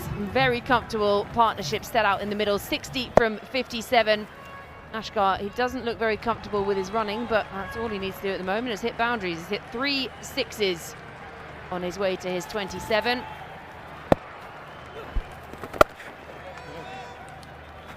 Stop. Rishi at the other end, 36 from 30. And just a blemish on the end of a very tidy couple of overs. Followed him nicely. Nagy a little bit quicker in the air, making sure that even the ball is little short, it comes really quick to the batter. Asghar finding it a little difficult, but after 2-3 dot balls, he always steps out and try to play a big shot. To just amble through, brings Rishi back on strike. He's hit 6 fours, so he's only dealing in 4s. Ashgar's only dealing in 6s. And what the Tigers need to start dealing in is wickets, and a lot of them quite quickly.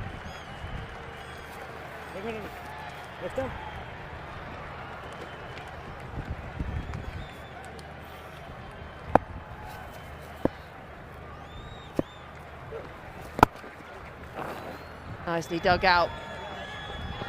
And fielder does well to deal with the bobble out there as well, gets his full body behind it.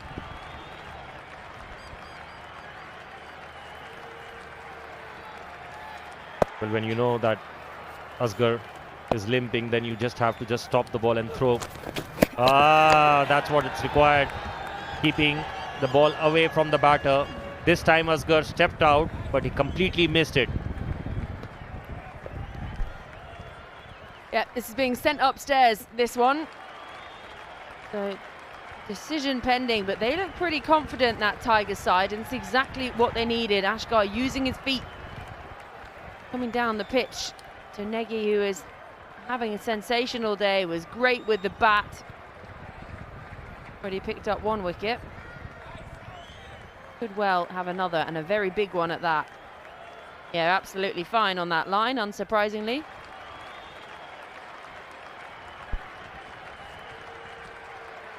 Steps out a long way, his foot is miles in the air, he doesn't even get down at this point.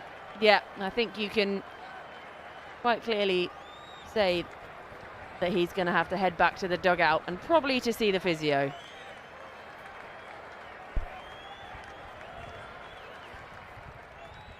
There's the confirmation. The third wicket goes down, a big one. The captain, Ashgar Afghan, he's slowly hobbling off. He goes for 28, 123 for 3.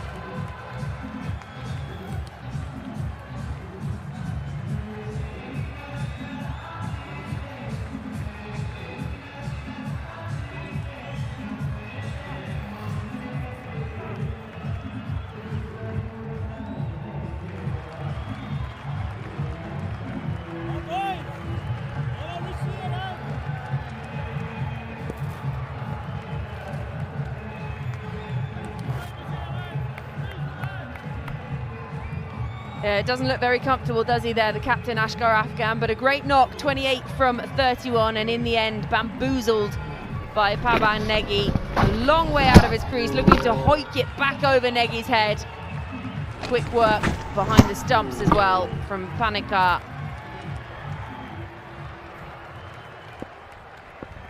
It brings Chaturanga out to the middle. Chaturanga de Silva, 127 innings, over 1,500 runs and a best of 61. Have fallen behind on that required run rate. They were well ahead. Yeah! Yeah! They like it, the Tigers. And they're going to take the review. Dilshan wanted to take a chance. He looks desperate. He wants wickets. He knows that if the wicket is not falling, then it's going to be difficult for them. Chaturanga, that was his first delivery. I think it was way outside off stump. But TV umpire, he has a role to play now.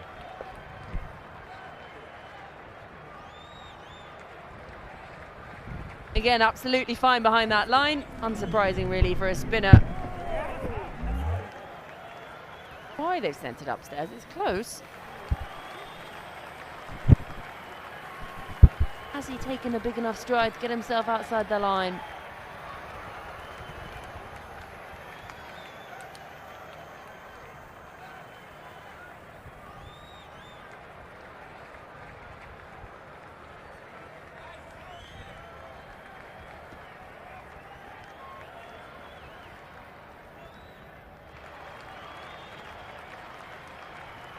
Still waiting on that decision out in the middle. The two batters just coming together for a little discussion. That run rate now 8.29, required is 8.9.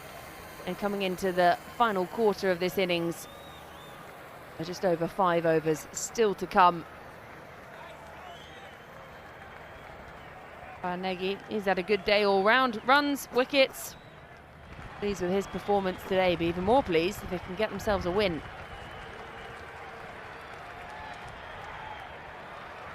Yeah, impact outside, so he will survive. And just managed to get that big enough stride. Cricket smart, so he survives. 15 overs gone, 123 for 3. So that run rate required now up over 9, and they're going at just over 8 at the moment. And with that, they'll have time to talk about it during a strategic timeout.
So just coming towards the end of that strategic timeout. So 168 for 8 was put up in the first inning. So the Riders need 169 for the win and bag a win in their first match of the K Raza Legends League 4.0. So they now need 46 from 30. And those Wiggly Worms getting much closer together. They were well ahead. The first 2 wickets fell down in a pretty quick succession, and then the partnership just built nicely. And then the end of Ashkar Afghan brought Chaturanga out to the middle. A little scare with the first delivery he faced, but the Royal Riders now need 46 from 30. They've got a well-set Rishi at one end, 37 from 31. And he had absolutely no idea where that had gone. And it's the smiling assassin at the moment, Mendes, with the ball in hand. Smiles all across for Chaturanga, Rishi Dhawan, as well as for Jeevan Mendes. That's the equation. 29 balls, 45 runs to win. Required rate at 9.3, but all right, we'll ignore that. 45 of 29, that's important. There is some turn in this pitch. A lot of turn. Surprised Mendes. He'll ask himself, oh wow, I'm capable of that. Look at that one. Extra bit of flight this time. Stop it.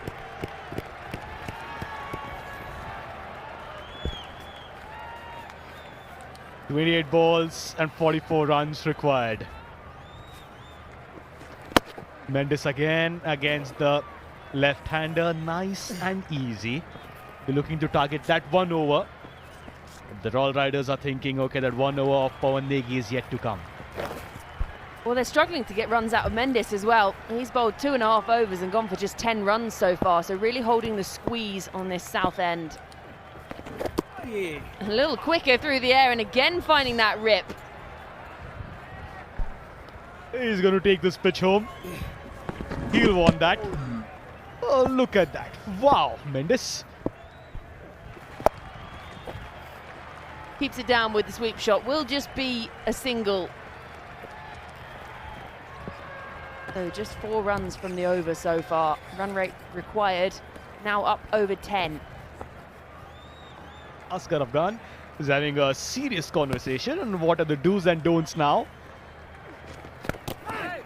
Final ball, mischance. Should have been a wicket. He came shuffling down the pitch. 16 gone, 127 for 3.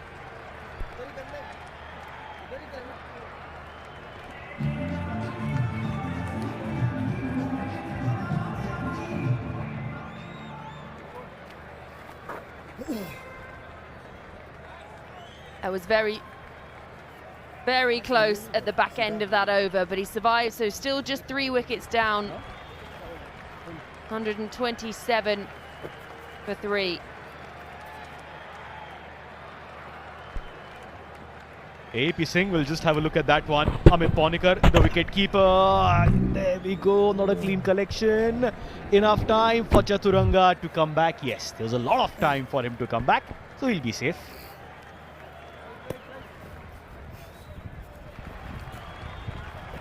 Had to be checked though. And he'll be filthy with himself about that one. Could very easily have been 4 wickets down. Should have been 4 wickets down, but he survived, so it's only 3. And Pawan Negi starts his 4th and final over. Darts this one in, and again finding that bit of rip. Pitch is offering up something spicy. It's going to be extremely crucial and fun as well. Rishi Dhawan, Amit Panikar and Pawan Negi. The keeper, batter, bowler, swept in the gap. Wow! 2 fielders, not a lot of distance between them, but he's pierced it. Yeah, perfectly bisects those 2 fielders. Not a lot of distance, as you say, but halfway between the 2, neither of them able to get there. Enough on it. And a much needed boundary. Been 13 balls since the last one. Gets down on one knee, gives it the elevation, and lands just inside. You can see that, as John McEnroe would say, chalk flew up, but it's more dust.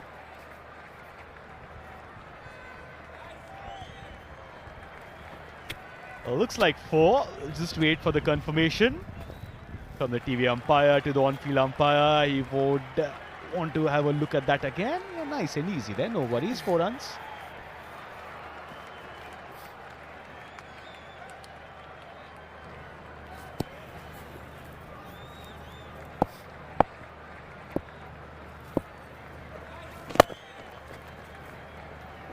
Again, just dealing in singles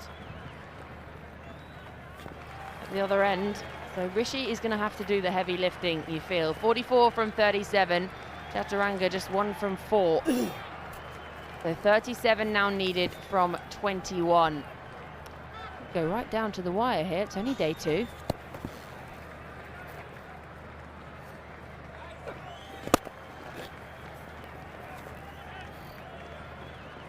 With a 4 coming already off this over, not eager to take any more risks. Just 2 balls remaining in the spell for Pawan Negi. He's been brilliant for a day with the bat in hand and has delivered in crucial times while bowling as well. Now Rishi Dhawan, what a fabulous all-rounder he's been. Again, happy to just push it around, but that required rate now up over 11. 1 more to come in this over. They really need to see it out with a boundary. And that'll be the end of Pawan Negi for today as well. Again, the nice use of the wrist. Only be a single. So 8 from the over, 17 gone, 135 for 3.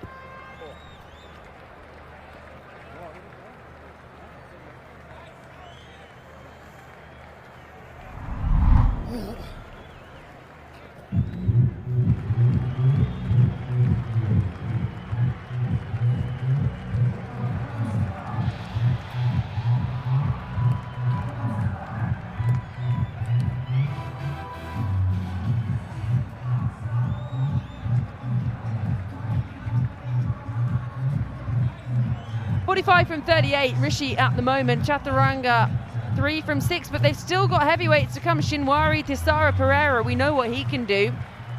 So you do wonder why they haven't been pushed up the order when they're in this pickle at the moment. Ball toss, not given the treatment it deserves. And he just didn't come in far enough off the boundary. It sort of just seemed to drop on him in the end. Kirk Edwards, we saw him with a bit of funky fielding earlier on as well today. A full toss. Chaturanga, he wasn't expecting a full toss from Mendes, not able to get enough on that one. Oh, and Kirk Edwards is not able to judge that. Again swept. And this time taken. Kirk Edwards will be thanking his lucky stars. It hasn't cost him anything. But Mendes finally has a wicket. He's bowled so well today. And it's a big one. It's Rishi. Yeah, the set batter. Going against the turn. Finding the fielder. No problems there. Pawan Negi. Jeevan Mendes, after a fabulous spell in his last over, is picked up the set batter, Rishi Dhawan. He scored 145 of 39. It's 136 for 4.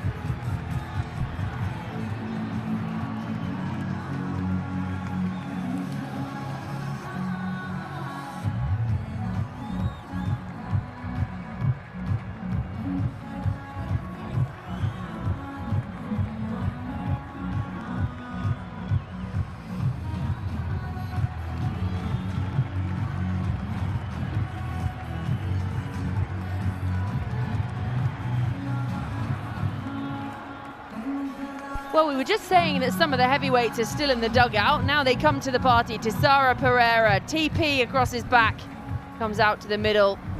33 needed from 16, and this is what brought him to the crease. Pawan Negi has had a great day, an easy snaffle in the end. The drop the previous delivery from Kirk Edwards, and then Negi completing it cleanly. A great day he's had. Runs, wickets, now a catch.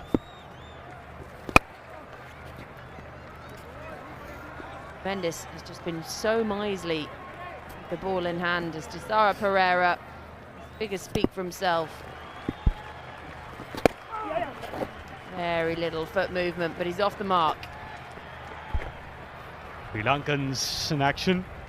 Just gets off the mark like the Sarab Pereira style, but he's just decided, okay, I'll go for the last 2 overs, not now. Yeah, Jivon Mendes giving away 13 runs. He's picked up a wicket. Decided for the reverse. Or will get a run for that. That's the thing with T20 cricket. Yes, wickets are great, but if you can hold an end and just keep that squeeze on and force them to have to try and take on the bowler at the other end, they work in partnerships too. He's gone for just 14 runs, one more ball to come in his spell. Takes it on, second wicket in the over. Dilshan completes the catch, and Mendes has his second. 5 down now. All Sri Lankan flavour here. Jivon Mendes. It was the Sarab Pereira looking to go the fielder at mid-wicket. Didn't connect well, and perhaps the best fielder is someone who's found out. And that's Tilakaratne Dilshan. Mendes was economical in his first 3 overs and now has picked up 2 wickets to end his spell. 2 for 14 in his 4. Tisara, the danger man, dismissed for 1. 138 for 5.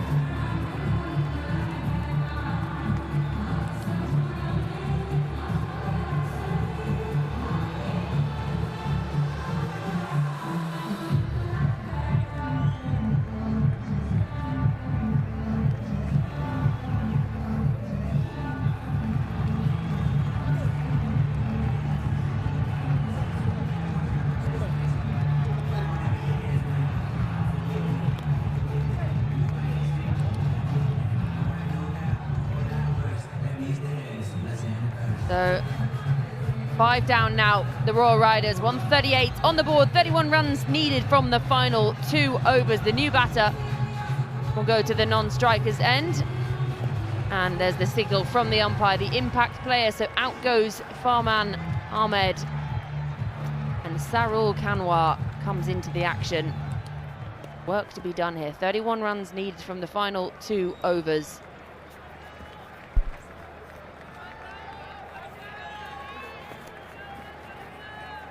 Samit Patel going to bowl his 3rd over. Taking a little bit of tap so far, 20 from his first 2, but he's a seasoned pro. Yeah. Darts this one in and just rushes Chaturanga. This is going to be crucial. Ajanta Mendes, he knows the importance of this over. Samit Patel, a left-arm spinner, bowling the 19th over, 11 balls, 31 required. Yeah! Straight down the throat of that man again. Dilshan completes the catch. Samit Patel has his first of the day, and the Tigers are now roaring. It's again Tilakaratne Dilshan. And you won't be seeing any errors in the field from that legend. This time around, Samit Patel went for 20 runs, but in the last over that he's bowling now in his spell, he's picked up the wicket of Chaturanga. An important time this. Now all of a sudden, the Royal Riders are in a spot of bother. Chaturanga dismissed for 5 of 10, 138 for 6, the Royal Riders.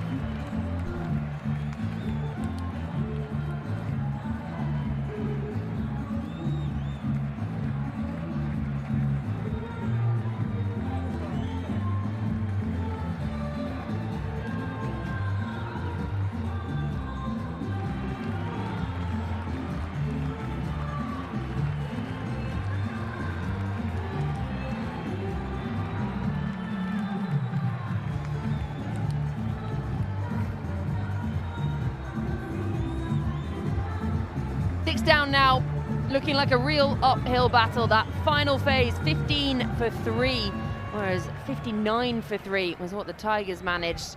So this has been a crucial back end. Excellent work with the ball in hand, taken their catches. Shinwari comes out to the middle, 152 innings, stroke rate 118. Damn it, right on the money. Penultimate over, 3 balls and 3 dot balls. And a wicket. Shinwari has no option now, he has to go big. Oh, there's a chance of a run out here.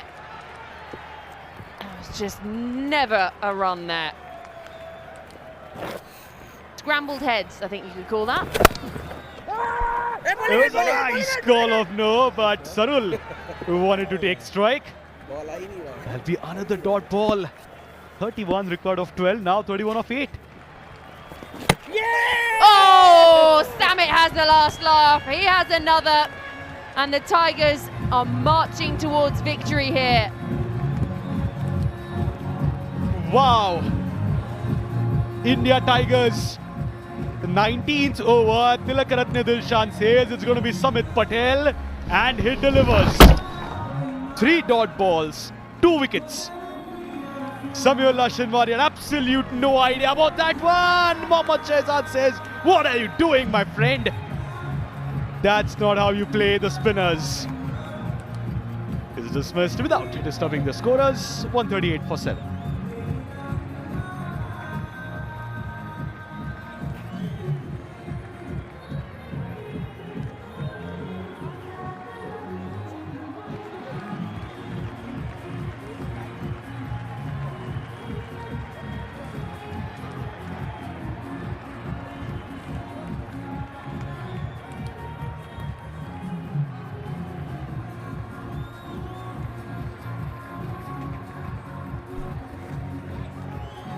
One to come in this over from Samit Patel. Look at that. The partnership's built and then bang, bang, bang, bang at the end. 3 for 136. Samit Patel, if he can see this out with a double wicket maiden on the cards. Oh, it lands just between the 2 fielders. Almost a triple wicket maiden. A little bit of confusion, but 4 off the final ball. 19 gone, 142 for 7.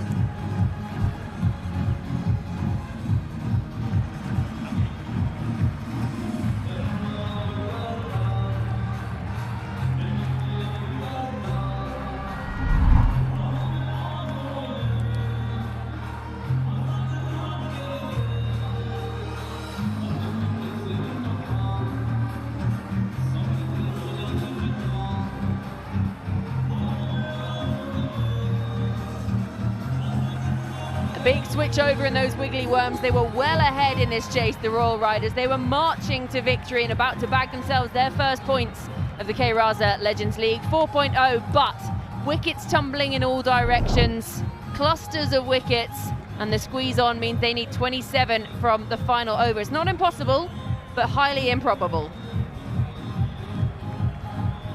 6 balls and 27 runs needed. And the bowler bowled the first ball in this inning. Mohammad Shehzad got off the mark with the boundary against him, and that's nature. He's conceded 17 runs in his 2 overs. It'll be fine if he concedes 17 in this. Because 27 runs required. It's not going to be Pereira, but it's going to be Sarul who will be on strike. Couple of singles, and it's going to be match for the India Tigers. There we go. Last 30 balls, just 21 runs and 5 wickets. And that was the last one. Sameullah Shinwari against Samit Patel, cleaned up. Yeah! Goes aerial this time. Where's the fielder? Coming in off the boundary. Can't get there. Much needed boundary to start the over. Sarul Kanwar has converted that one. The first ball, 2 fielders coming in. And the best fielders, undoubtedly, there's Tilakaratne Dilshan and Pawan Negi. The 2 fielders at mid-wicket and at long on. So if they can't stop it, yeah, looks like a bounce, and that'll be 4. The Royal Riders will accept that. They'll take it. 4 runs to start the last over. Exciting times now. 5 balls, 23.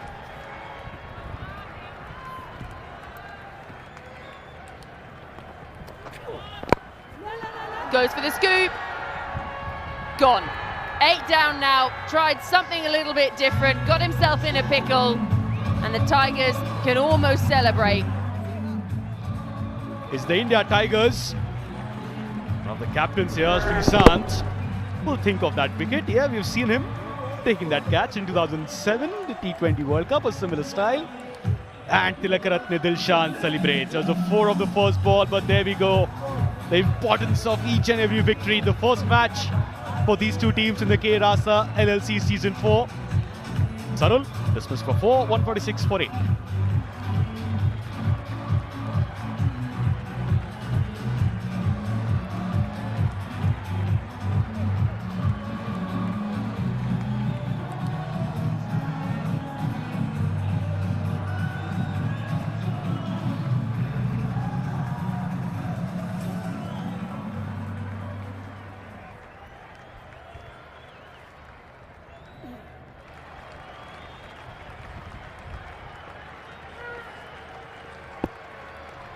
.23 from 4.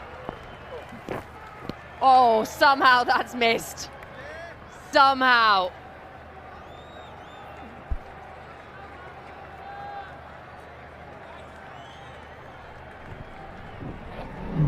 This is a great bit of bowling. Went for the scoop, trying to do something a little bit different. 8 down, makes no mistake.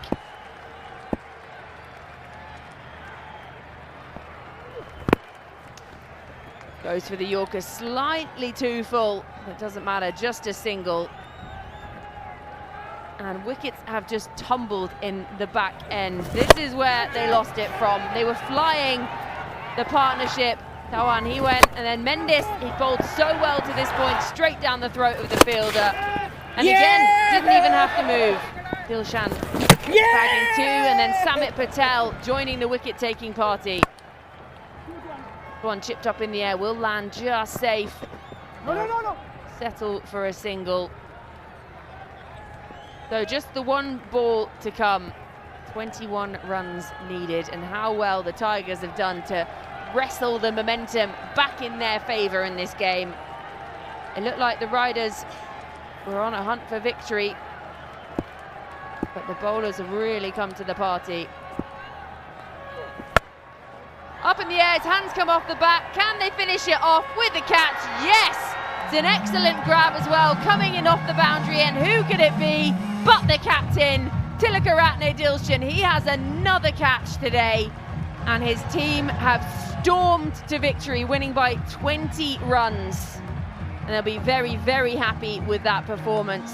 They batted well, and they put up 168 for 8. It was going to be a hefty target, but the Riders looked like they were on their way to victory, and then wickets just tumbling in all directions. And in the end, falling 20 runs short, which means the Tigers bagged themselves the win and their first points of the K Raza LLC 4.0. The Riders winning the toss and deciding they wanted to have a bowl first this afternoon, but they thought, you know, we can chase something down. Well, it's nice to know the target. The captain, Ashkar Afghan, there, still not taking his pads off and struggling to walk. Wearing pads probably won't help that. But Samit Patel chatting away to his captain, Tilakaratne Dilshan there. The 19th over from Samit Patel, 2 wickets coming in that, and then just the boundary off the final ball. And that sort of put the nail in the coffin, really, for the Riders. And in the end, Tigers winning it by 20 runs. They'll be very, very happy with that performance and getting themselves the first points of the tournament.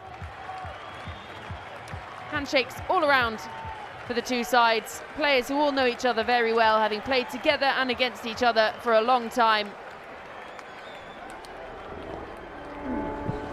And the final wicket, just straight up in the air. He knew as his hand came off the bat, and Tilakaratne Dilshan, the ball has followed him around today, and he's made no mistake with his catching. And the celebration to boot for the captain. The Tigers win it by 20 runs. A dominant victory, stamping their authority at the beginning of this tournament. That man there on your screens, Power Negi, batted really well, bowled well, took catches. I mean, that's 3 ticks in my box, if you ask me. Helping his side to a 20-run win. Ashkar Afghan is going to have to go and see the physio, we imagine. He looked like he was in a little bit of discomfort as he headed off after his innings. But the India Tigers winning it by 20 runs.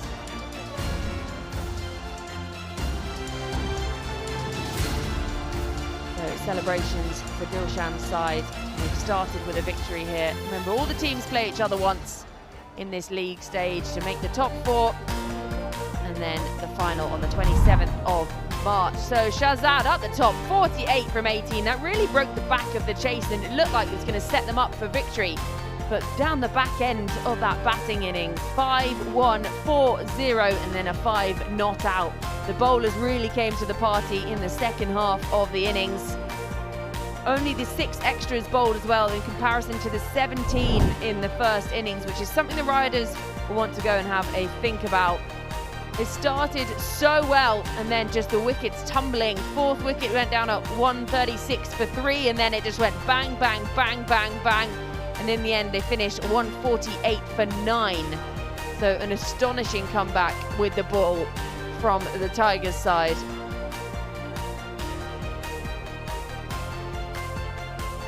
And shared around again by the bowlers. Plenty of bowlers used and pretty much everyone picking up wickets. Only Jakati and Ganegama not picking up wickets, but 2 for Nitim, 2 for Negi, 2 for Samit Patel, all coming in the same 19th over, and 2 also for Mendes, who was really miserly today with the ball, causing pressure, and just the 6 extras as well. So let's head on downstairs and hear from the losing captain. तो कप्तान साहब, that's what he's known as, Asghar Afghan हमारे साथ है. Asghar disappointed हैं जो result रहा. शुरुआत तो बेहतरीन थी, कहाँ गड़बड़ हुई? प्लीज दोबारा समझ नहीं आई. Yeah, of course. Where is it that you struggled a little, because the start was good, but that's when it just became more difficult for you later? जैसे हम खेल लेते शुरू में और ऋषि खड़े तो उस टाइम में काफ़ी हमारे हाथ में था, क्योंकि यहाँ इस विकेट पे जो बैट्समैन सेट होगा वही मैच जीत पाएगा. न्यू बैट्समैन काफ़ी टफ है, क्योंकि काफ़ी टॉप स्पिन होता था, तो इसी वजह से स्पेशली के स्पिनर ने बहुत अच्छी बॉलिंग की है, नो डाउट. उसी वजह से उसकी फील्डिंग भी बहुत बढ़िया हुई, तो वो मोमेंटम एकदम हमारे हाथ में था. जैसे उन लोगों ने लाइन पकड़ी हो, जिस तरह उसने वो कम बैक किया, फिर हमें वापस आने गेम में आने का मौका उन लोगों ने नहीं दिया. और आपके ओपनर की अगर बात करें, आपने बहुत देखा होगा मोहम्मद शहजाद की ये इनिंग्स, ऐसा लग रहा था कि एक अलग ही पिच पे बल्लेबाजी कर रहे थे वो. हाँ, नो डाउट. नया बॉल थोड़ा बल्ले पे अच्छा रहा, तो शहजाद को हमने यही बोला था कि आप जितने हम सर्कल में रन बना सकते हैं हमारे लिए अच्छा है, क्योंकि बाद रन बनने में थोड़ी दिक्कत है, क्योंकि बॉल थोड़ा फंसेगा. वही हुआ. तो यार हर टीम अपने प्लान करता है, नो डाउट. हमारे ऋषि ने, शहजाद ने बहुत बढ़िया बैटिंग की. हम जिस तरह वो मैच ले गए, जैसे अभी वापस हम मैच फंस गए हमसे, तो ये क्रिकेट है, it's part of game. But इंशाल्लाह वी ट्राई आवर बेस्ट, हम कुछ सीखे, नेक्स्ट गेम में हम इस तरह गलतियाँ ना करें. बहुत बहुत शुक्रिया sir. Thank you very much. Difficult day for the captain, losing it by 20 runs. 168 just proved far too much in the end for the Royal Riders, who started really well in that chase, but in the end falling 20 runs short, all thanks to the bowlers really of the Tigers. So we're going to head to a short break and we'll be back with the post-match presentation.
Tigers were put into bat first and they batted really nicely to make 168 from their 20 overs. Top score 48 from Kuldeep. And then the Royal Riders, they started really well in their chase. Shahzad 48 from just 18. But in the end, the bowlers came to the party and the India Tigers fell 20 runs short. We're now going to head downstairs for the post-match presentation.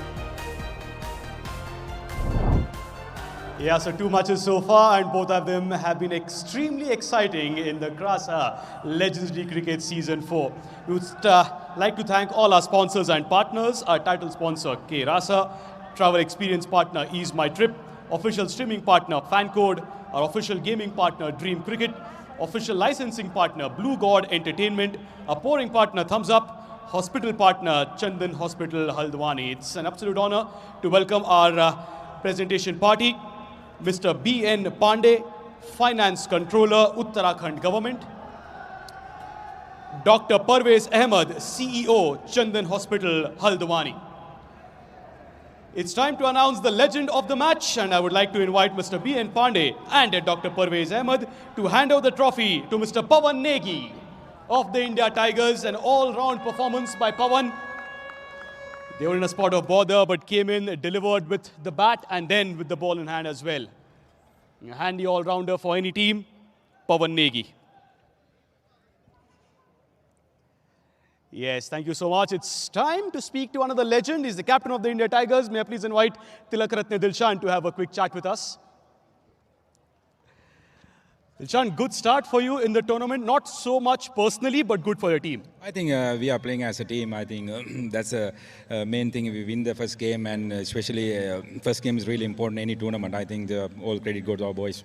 You did 168 runs on the board, were good enough, and in the end there was a little trouble by Mohammad Shehzad with the bat in hand.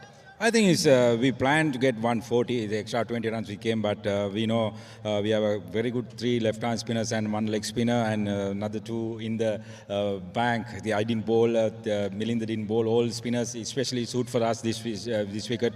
Turning, we knew a couple of good overs, we can come back, even we didn't bowl, first 10 overs didn't bowl well, but our boys keep believing a couple of good overs we can win this game. I think all credit go to the Pawan.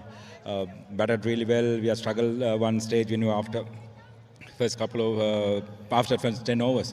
Well played, and thank you so much. Thank you very much. That's a wrap from the post-match presentation.